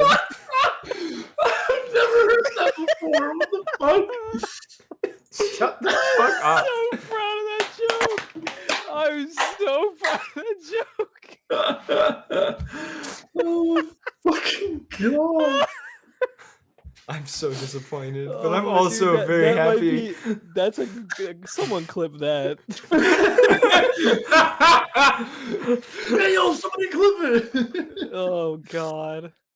Actually, it was your father was the one who Cal went to, who then ended up teleporting them all to Springfield. Which Trinket went and spoke to her mother then, left the party because she was like, I'm gonna go get vengeance for my dad. And she disbanded from the party. Pretty much said goodbye to Journey, turned invisible, and disappeared. No one else said goodbye to her. She just bailed out on everyone else. After that, they all partied, I guess you could say, in a tavern. Journey hooked up with an orc by the name of Galnora, which she later discovered was a blood hunter, Path of the Lycanthrope, who was a werebear. And Errol killed the drug dealer. Damn, way to Like ruin by the giving him party, super. man. Yeah, Errol killed the drug dealer, gave him a substance that was literally a liquid version of the Curse of Pestilence. Then ripped the dude in half, actually devoured half the dude as the Wendigo. Left the body hanging on a light post. Then the next morning, Zeldrif and Agrog showed up in town investigating the body. They spoke with them. Learned a little bit, ended up heading north to Danskar, where Andraka was being called to by some force that had been leading him for most of the journey. Upon getting there, ran into no deep sighing in my storytelling. I'm just trying to collect myself. I'm still giggling. You're still giggling? Yeah, I keep on thinking about it. I think it's such a good joke. I can't believe you're still laughing about that. Oh, dude. They end up in Danskar, meeting Reginald, the Tabaxi, the salesman, the one that you guys met once. Each party met him once. Though when they met him, when this party met him, it was in more dire situations. His cart, the door open, almost like a black shroud over the door frame, as this kind of black mist was pouring out of his cart ever so slowly. Party goes in. Essentially, this is a scene almost like, think of Bendy and the Ink Machine. That's pretty much what I built. They went into this wooden place, this black kind of like acidic tar dripping from the walls, the ceiling, on the ground. They open up one door, a wave of it comes through. Luckily, no one was in front of the door. They end up going into an area where there's a tar pit. It's pretty much a tar pit. They're like waist deep in this stuff, and they end up fighting what I can only describe as a tar man, which I have a perfect picture. This is what they fought. It's a great song, by the way, Tar Man. by David Bowie. Yes. They fought the thing I sent in the general chat. This like humanoid that was wielded a long long Whoa. tar pike, and who had come out of a Long, black, sphere and of tar. sticky. Oh my god. Oh my god. It's a black stick. All right, keep it together. It's a black. After defeating him, pretty much hearing the words, what? No, I'm not laughing at you. I'm sighing at bitch boy over here. Bitch boy. The black stick. Fuck. Evan loves sighing very depressed at my jokes, but he knows they're Yes. funny deep down. After defeating him, he pretty much told them that because his nightmares can't be spread through the world, he will just give them all of the nightmares that he has. And essentially, in a 10-second period, they lived through every fear they ever had. And the entire party, yeah, pretty much, the entire party was traumatized. And then they had their instead of a beach episode, they had the bathhouse episode. Oh, whoa. Damn, Where- they had a full-on anime. Yeah, they all went into a bathhouse and Training just had arc, beach episode, Yeah. bathhouse episode. they had their bathhouse episode. The next morning, Cal going into another one of his fits where he beginning to say things that don't make sense. Tarot cards start floating around, weird shit like that. Also, Errol puked like the same black tar, like acidic tar from the place because he absorbed the soul of it, and because he did that, it hurt him essentially. And he found out that the nightmare creatures that come from Gorgamoth will tear him apart if he absorbs their souls again. So he stopped doing that. And this party headed into the mountains, fighting a few nightmares along the way, saving Distillo from a few of the nightmares, who was defending her turf from these creatures. And the next morning, as a note too, Errol tried to hook up with Distillo. The monk tried to hook up with the Distillo, the ancient amethyst dragon. And the next morning, after she led them to pretty much Zeldrif's tower and let them sleep within the cave, because it is a safer place to sleep than out in the mountainside where there's nightmares running around, she... I thought you were about to say it's a safer place to sleep outside of fucking Zeldrif's tower. I was like, what? Zeldrif's tower is so dangerous, you could die in there.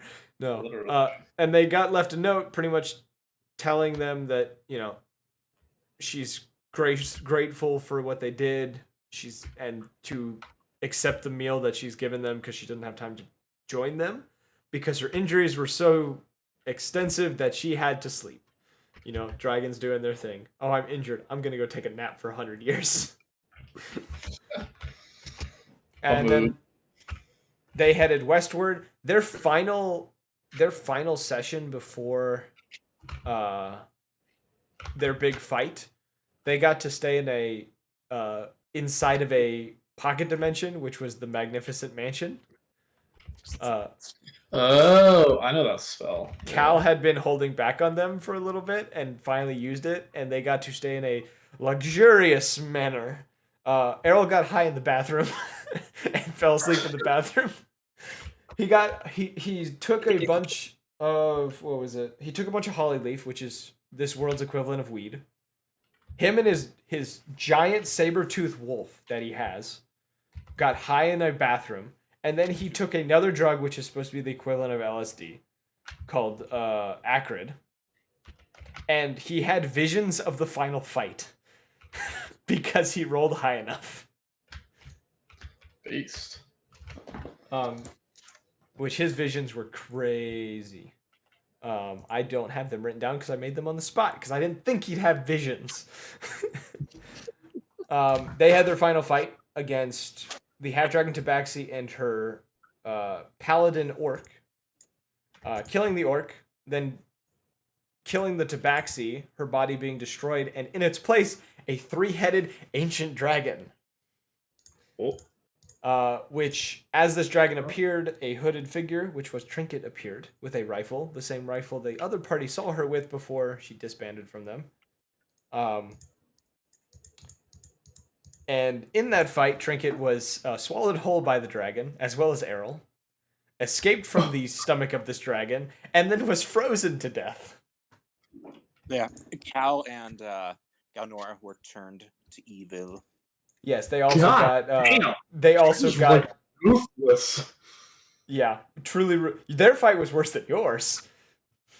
And now to Party A, as their vision had turned to white, and they were preparing for their final fight with everyone. Kosho fought his demons, while the other half of the party. Hey, I was there too. Kosho and Orion and Anton and James fought Kosho's demons. W. Dubs. Dubs. You guys barely survived. This was that fight, I'm pretty I remember, sure. and I remember this fight was I learned a new spell just to be like, fuck you, Tyler. Yes. It was what was it, Elemental Bane. Yes. You're just like, I get said, fucked. fuck it, they're all weak to fire now. And I just kind of went, oh. Oh. That wasn't supposed to happen. And then the other half of you decided to go pursue Yotan's daughter. Oh yeah, I remember that. We yeah. fucked up the Did we teleport decide- spell like 4 times. Oh my, Did we it was decide- so funny. And then, after all of you reconvened, a 2-week period passing while those within Kosho's mind were stuck in a 2-week stasis. Upon You getting die out in of the it, game, you die in real life. that's pretty much the role I had for you. Yep. Zeldriv and Agrog showed up, looking nervous and telling you that we have a fight to go attend to. You all teleported there. Fuck was and that? I think someone's sneezing, but I'm not going to question it. It's an elephant. It's fine. We don't need to address him. The elephant in the room.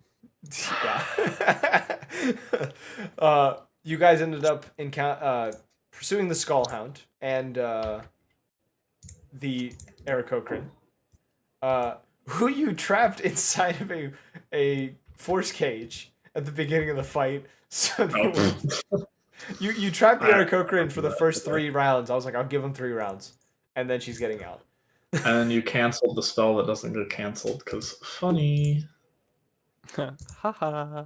God does what he wants. You all ended up fighting it. In the middle of the fight, Kosho vanished. Oh yeah.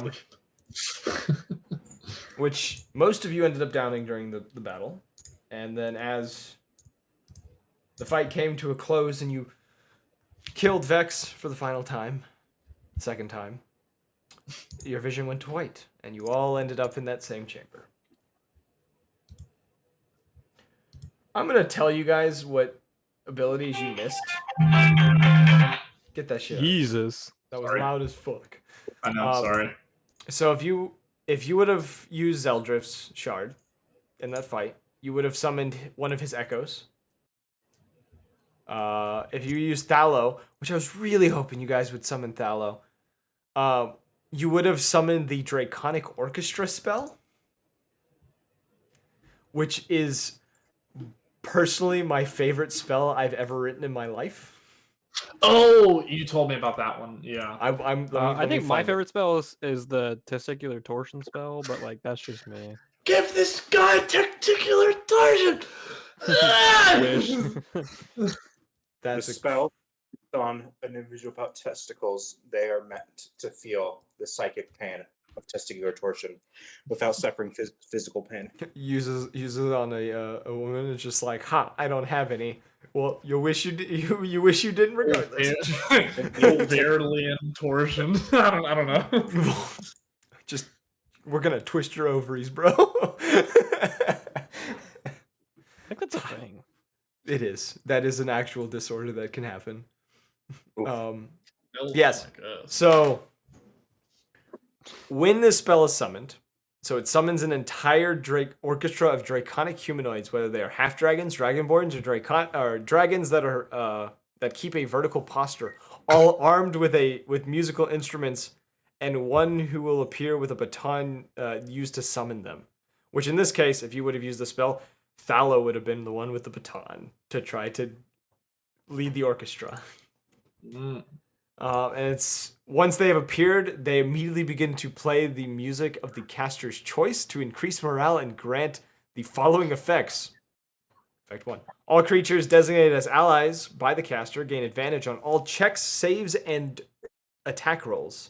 Allies gain a 5d6 temporary hit points. Allies cannot be frightened or charmed for the duration of the spell. All creatures designated as enemies of the caster are given disadvantage on all saving throws. Damn. And when this would have happened, when the fight would be happening, Thallo would have said the line which I have on the spell. Oh, what music to my ears! The sound of the sound that shouts for my victory and your demise. I hope you enjoy your final moments, or the final moments you have. That would have been the line he would have said upon being summoned. It lasts for 10 minutes, by the way. God damn. You would have had it the entire fight. Yeah. Well, no, yeah. Yeah. Are you brushing your teeth right now? Yes, he is. Yeah, Aurora was Mass Cure Wounds. You knew that. You knew the princes. Titus would have given the ability. It was called Corrective Action. Gives all party members a luck point to spend on re-rolling an attack. Anton would have summoned Anton to the fight. You guys just didn't do it. Yeah, you would have had Anton to the fight. Silva would have given one person of your choice a smiting strike, specifically someone who uses melee, which did 8d8 radiant damage that was added to your smite, or added to the attack roll. And Greyburrow was going to be some lightning spell. I had a list of them. I was going to randomly pick. If Kai Mitter was going to be summoned, he had an ability called Shot in the Dark. He would have fired a shot that did 10d10 piercing damage. Sylvia would have cast the spell Predatory Instinct. Incris, we already did Incris. Sins would have summoned Sins for a single attack, and then he would have disappeared. Octavian would summon Smoke and Mirror. And then all the other ones you guys used. The only creatures I did not use during that fight, I did not use Malifer, which was the Mad Wizard. I did not use the Giant. I didn't use Ymir the Giant. I did not use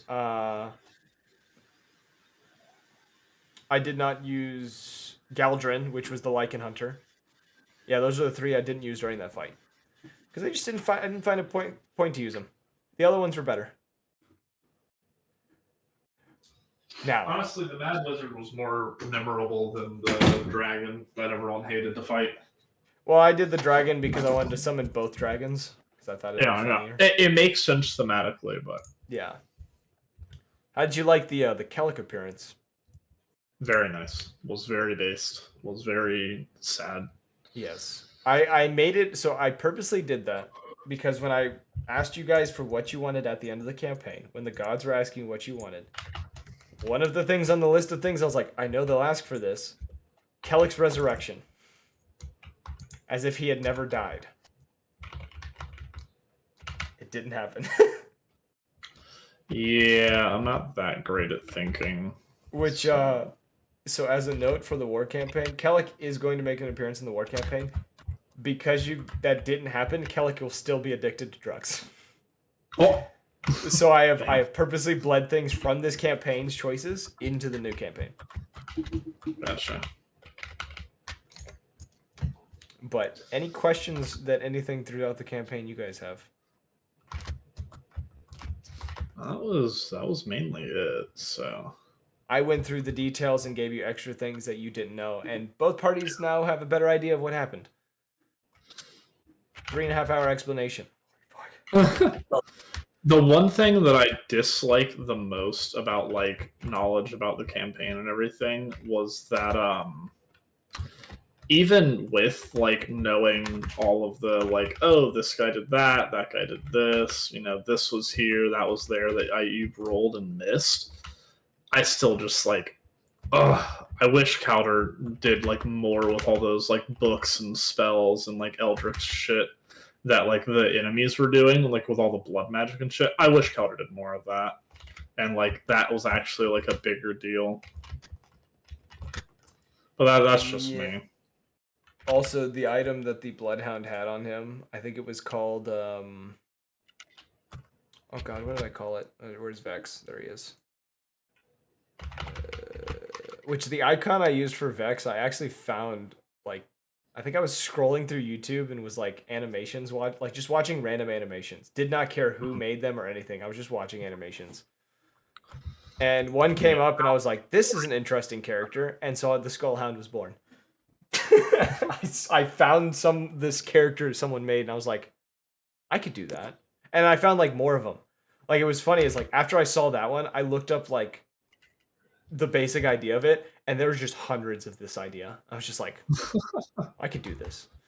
So what happened to the meat grinder now that the tree is restored? So it went back to as if the tree never got burned down. Okay. So they rewrote your arrow. That arrow never hit the tree. Nice. So So what happened to I guess with that, how was Magnus's fate altered? So Magnus still ended up making the deal with all those demons. His fate was altered. So his mother remained dead. They couldn't change that because it would have broken everything, because it was required for the coming of Vex. But his father was still alive and was back. So he got some more crucial pieces back that he didn't have before. That makes sense. Okay. And then, what was the ultimate fate of the guy, of the Dragonborn who was hunting after him and his sister? Nothing changed with that. All that happened was he ended up staying. He ended up giving up on the vendetta because he realized it was fruitless. And after everything he did, after every fight, that even after knocking Magnus down the first time, he realized that he was still feeling hollow about everything. So decided he was going to do something else. He was gonna end up rebuilding his town instead of going out and seeking vengeance for it, is essentially what happened. That's healthy. As one does. As one does. Any questions about any other NPCs that may have been forgotten about at some point? I feel like that's going to be the main questions, because you guys have an idea of everything that happened, because I talked to you guys a lot throughout the whole campaign. Yeah. No, not really. That's basically all I had to know about. Was just like the majority, like main impact stuff that we missed just because of shit rolls or shit. How did the Cardinal get the watch? Who is this cardinal fellow? What's his So name? session 0. I can explain this one. Session 0, the Cardinal had already been inside the dragon's lair that you guys had, that the original party had gone into. And he was already searching through stuff. The party came in as he found it. He knocked them all unconscious using the watch, and then blipped out of that timeline, essentially, or out of that time. So that place that you fought him in the end was his dwelling. He had been staying in this pocket dimension outside of time, watching everything unfold, and was trying to alter timelines. So he was moving people in places. He was trying to get things to happen. He's the reason Lazara, the half-dragon Tabaxi, showed up in Greyburrow and took over Kellic.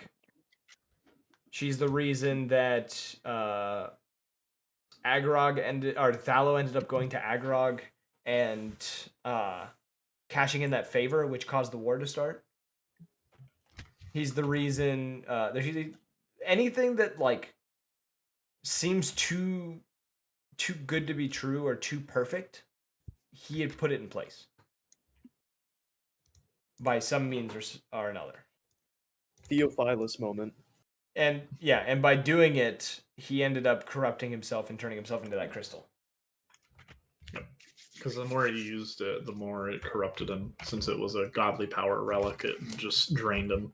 And I gave Calder that hint immediately in the first session because he watched a vision of a dragon using it and having the same And fate. shattering. Yeah. Which is why there was dragon shards, which is how you made the dragon shard familiar. Oh. Which I realized when you decided to make yourself disappear and everyone to forget you, Divian just thought he does not remember where he got the shard familiar because you were the one who gave it to it. He just has it. He doesn't know where it came from. Oh.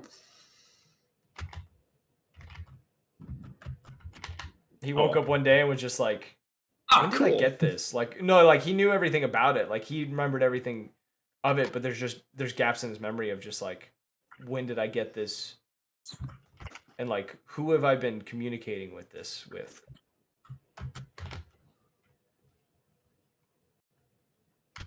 I think I obviously this campaign could have done work. I could have done 100 times better, but I think hell yeah, and it's these specific numbers.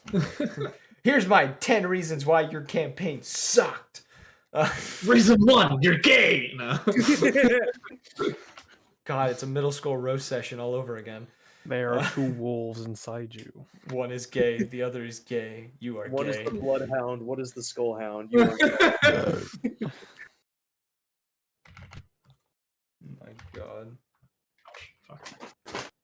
So, since Trinket and her dad were revived outside of time, does that mean that their deaths still happened in the timeline? So what ended up happening was they did a little bit of tinkering. Her father was critically injured instead of killed. So the robbery still happened. And Trinket still went out for vengeance. It just instead now it's for her father being attacked and for stealing from him, she went out for vengeance. And she ended up taking out the person who did it. Because, you know, being around Magnus and Errol, you tend to develop certain tendencies, such as you cross me, I cut your throat, bitch. You know, I won't hesitate, bitch. Bitch. I love that line. But yeah. Their deaths didn't happen. So also in that dragon fight, what ended up happening was Trinket completely avoided the breath attack. Instead, she still took the acid damage and everything from, you know, being swallowed whole by a dragon. But she didn't freeze to death. It's always good. Yeah. What was up with that vault? The one. What exactly is that? That? So, it appeared. So the idea of it was, it wasn't there when you were there. That whole underground section. That place was there. The vault didn't exist. The Tabaxi had come in after you had left, and began doing stuff. Because she, in her chaotic nature, didn't quite find favor with your god, but found a way to manipulate his nightmaric darkness for herself and began utilizing it, and then made herself a vault that she could hide everything in because she knew no one would go there to find it. And so what she ended up doing was when the island started floating, it wasn't necessarily because the ring was still gone. it was because she accelerated the darkness that was coming, or the chaos that was coming from the temple because the ring was gone, because she was using it. And that's why when you guys fought some of those nightmares, they had her eyes. I don't know if you guys caught that detail, because I mentioned they had I don't remember you draconic. saying that. They had draconic eyes similar to that of the half dragon Tabaxi. Yeah, she was manipulating your god's powers. Hmm. You know, I don't think they're Understandable. gods if their powers can be taken away. Oh no! He was letting it happen because he is the god of chaos, and Yeah. why not use an avatar? It's funny. he was sitting. His god was like, "You need to return the ring so chaos can be controlled again." But I'm gonna have fun while the ring's gone. That's pretty much what his god did. Whack. So, Well, if that vault's on the island, Andraka's gonna have some problems with Errol trying to take stuff from it. Sal, how's Dusk's family doing? Dusk's family would end up after everything's all said and done. She would end up going out and doing missionary work. Her father and her mother would end up staying in Rapture, but she would end up going out because she did a lot of adventuring with you guys, so you gave her adventuring spirit. So she now wants to go out and help people. Is pretty much the idea. How would she react if, like, 20 years hence, Journey tried to recruit her into the Hillbringers? I might add her to the list. I don't know yet. Because I'm debating if I'm gonna have her reappear or not. Because there's a couple of characters I've been sitting here like, that'd be cool, but it doesn't make sense. Like, What would imaginary friend look for, like, for a 34-year-old character? let me reiterate or reacquaint myself with exactly what the imaginary friend can have. I think it always has to be a small creature or a tiny creature. Yeah, he probably wouldn't change, to be completely honest. Childlike wonder. She is a dream domain cleric. Keep the dream alive. Yeah, we resolved the love triangle. Yes. Finally done. Finished. Yeah, you went with your bear of a woman. Yeah. Trinket retired to working with her parents, learning her father's trade, and Yeah, Trinket will not make a reappearance in the next campaign. probably I can uses confirm a that. cut of the treasure to go into therapy. Who needs therapy when you have alcohol? Don't drink, kids. I swear, that's a joke. No, I drink it. But yeah, Drink Journey's like still dogs. very close to her family, but it's just the way the cookie crumbles. I would say Orion would appear in the next campaign, but that's a little hard. We already talked about that. Yes, we did. Well, we had a different plan originally. And you I took think it. I think we accomplished it no matter what. Not really, but yeah. A certain someone didn't cause the event. It happened other means. Well, you know. Maybe Gasper will make a reappearance. Yes, sir. My boy. Your drinking buddy. The drinking mad buddy. lion. So what, like, you kept on talking about decisions we could make that would, like, screw everything up. Kind of Yeah, like there's- outside action described in, like, the final battle. What were you thinking?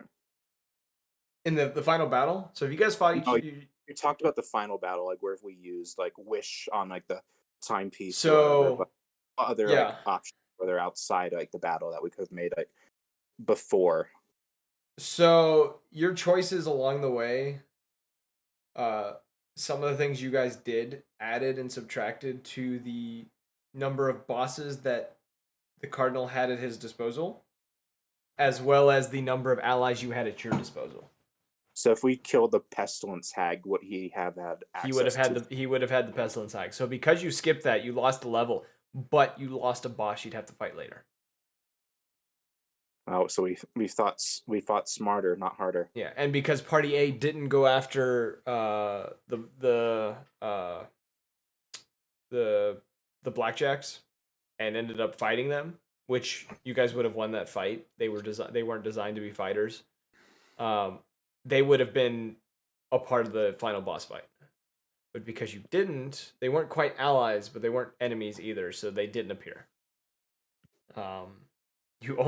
There was a question if you guys would get Greyburrow or not, because I was like, he's mad at the party, and then it was just like it resolved, so I was like, all right, we're good. We can put him on the list. And Trinket was originally not supposed to be on the list, but then the incident. The incident happened. Yeah. Journey only realized that she was dead after she summoned her crystal. Very touching and sad. Because Leo had blinded her Yes. with wild magic. Yep. And Cal got left behind, because I didn't plan for Cal to be in the final fight anyways. I also didn't plan for Gasper to be in the final fight. Or Galnora. Or Galnora. What if she had a crystal, what would it be? It would have been summoning her as a werebear. That would have been sick. And then if Gasper was there, he had a special thing that I had written out that was it was called Phase Madness, which caused a radius of effect that was a little broken and was the reason why I didn't add. No, the Phase Madness pretty much causes everyone in this thing to hallucinate and be affected by the madness, but allies get affected by it differently than foes. Allies go into a bloodlust, while foes go into a frightened state. It's wild. But,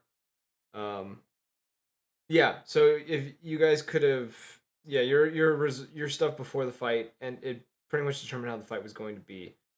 When you first saw each other at the beginning of the fight, I had a note.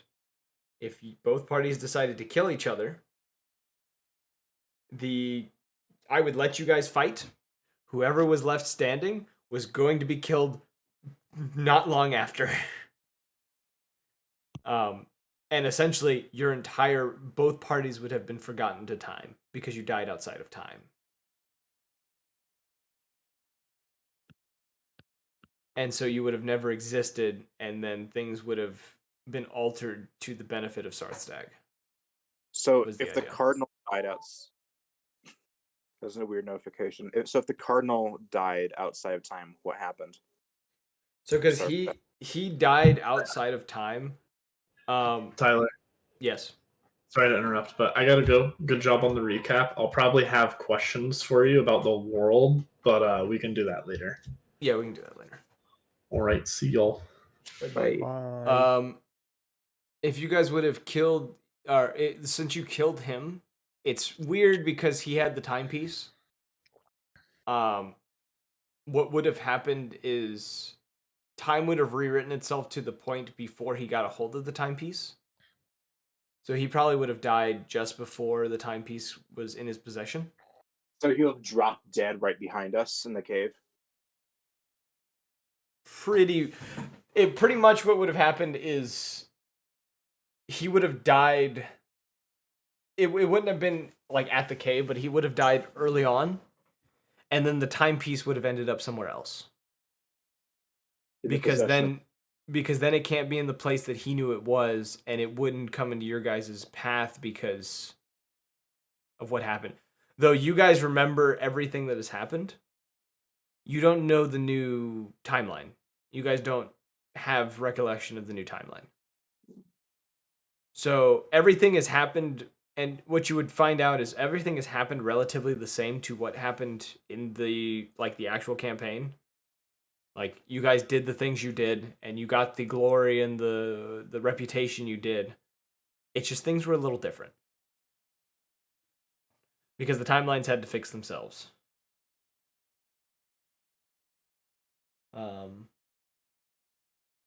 And then the other thing was, I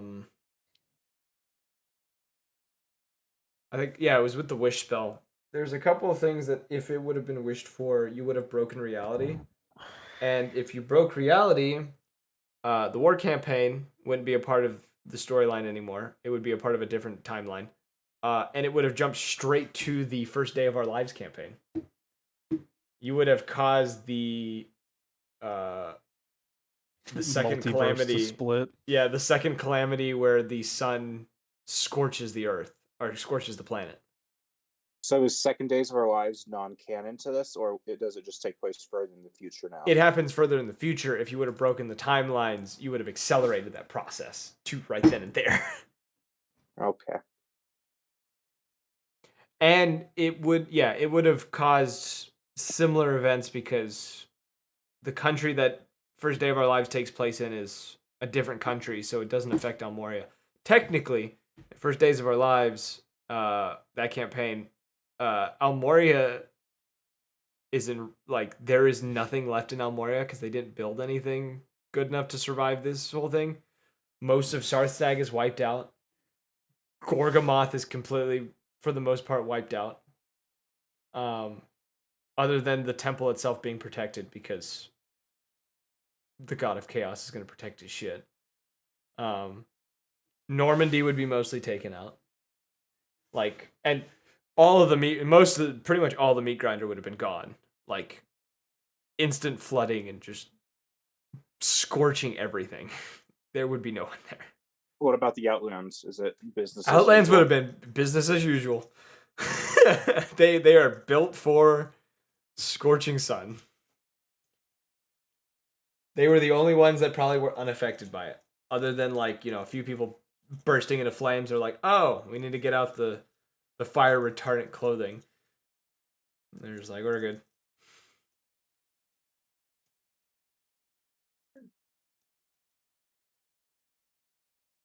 Actually, scratch that. The meat grinder wouldn't have scorched. Tiberia and the meat grinder actually would have become luscious forests because far north and far south ended up becoming tropical paradises. Everything else became scorched deserts. But I think that's enough for the recap, unless you guys have any more questions relating to this. I think that's about the size of it. We hope you guys enjoyed this one final session for the Scale of Fate. And Thursday, we will be starting the C.O.N campaign, which is a completely different system and everything else. Hopefully it goes well, because I wrote the system. If it doesn't, that's too bad. But if you guys want to catch us in that episode, follow the Twitch, join the Discord, follow us on Twitter for updates when we go live. And to catch every episode of this campaign, as well as any other campaign that we've done, go check out the YouTube page where we have the nicely curated playlist. And as always, we hope you guys enjoyed and hope to see you all next one. Peace.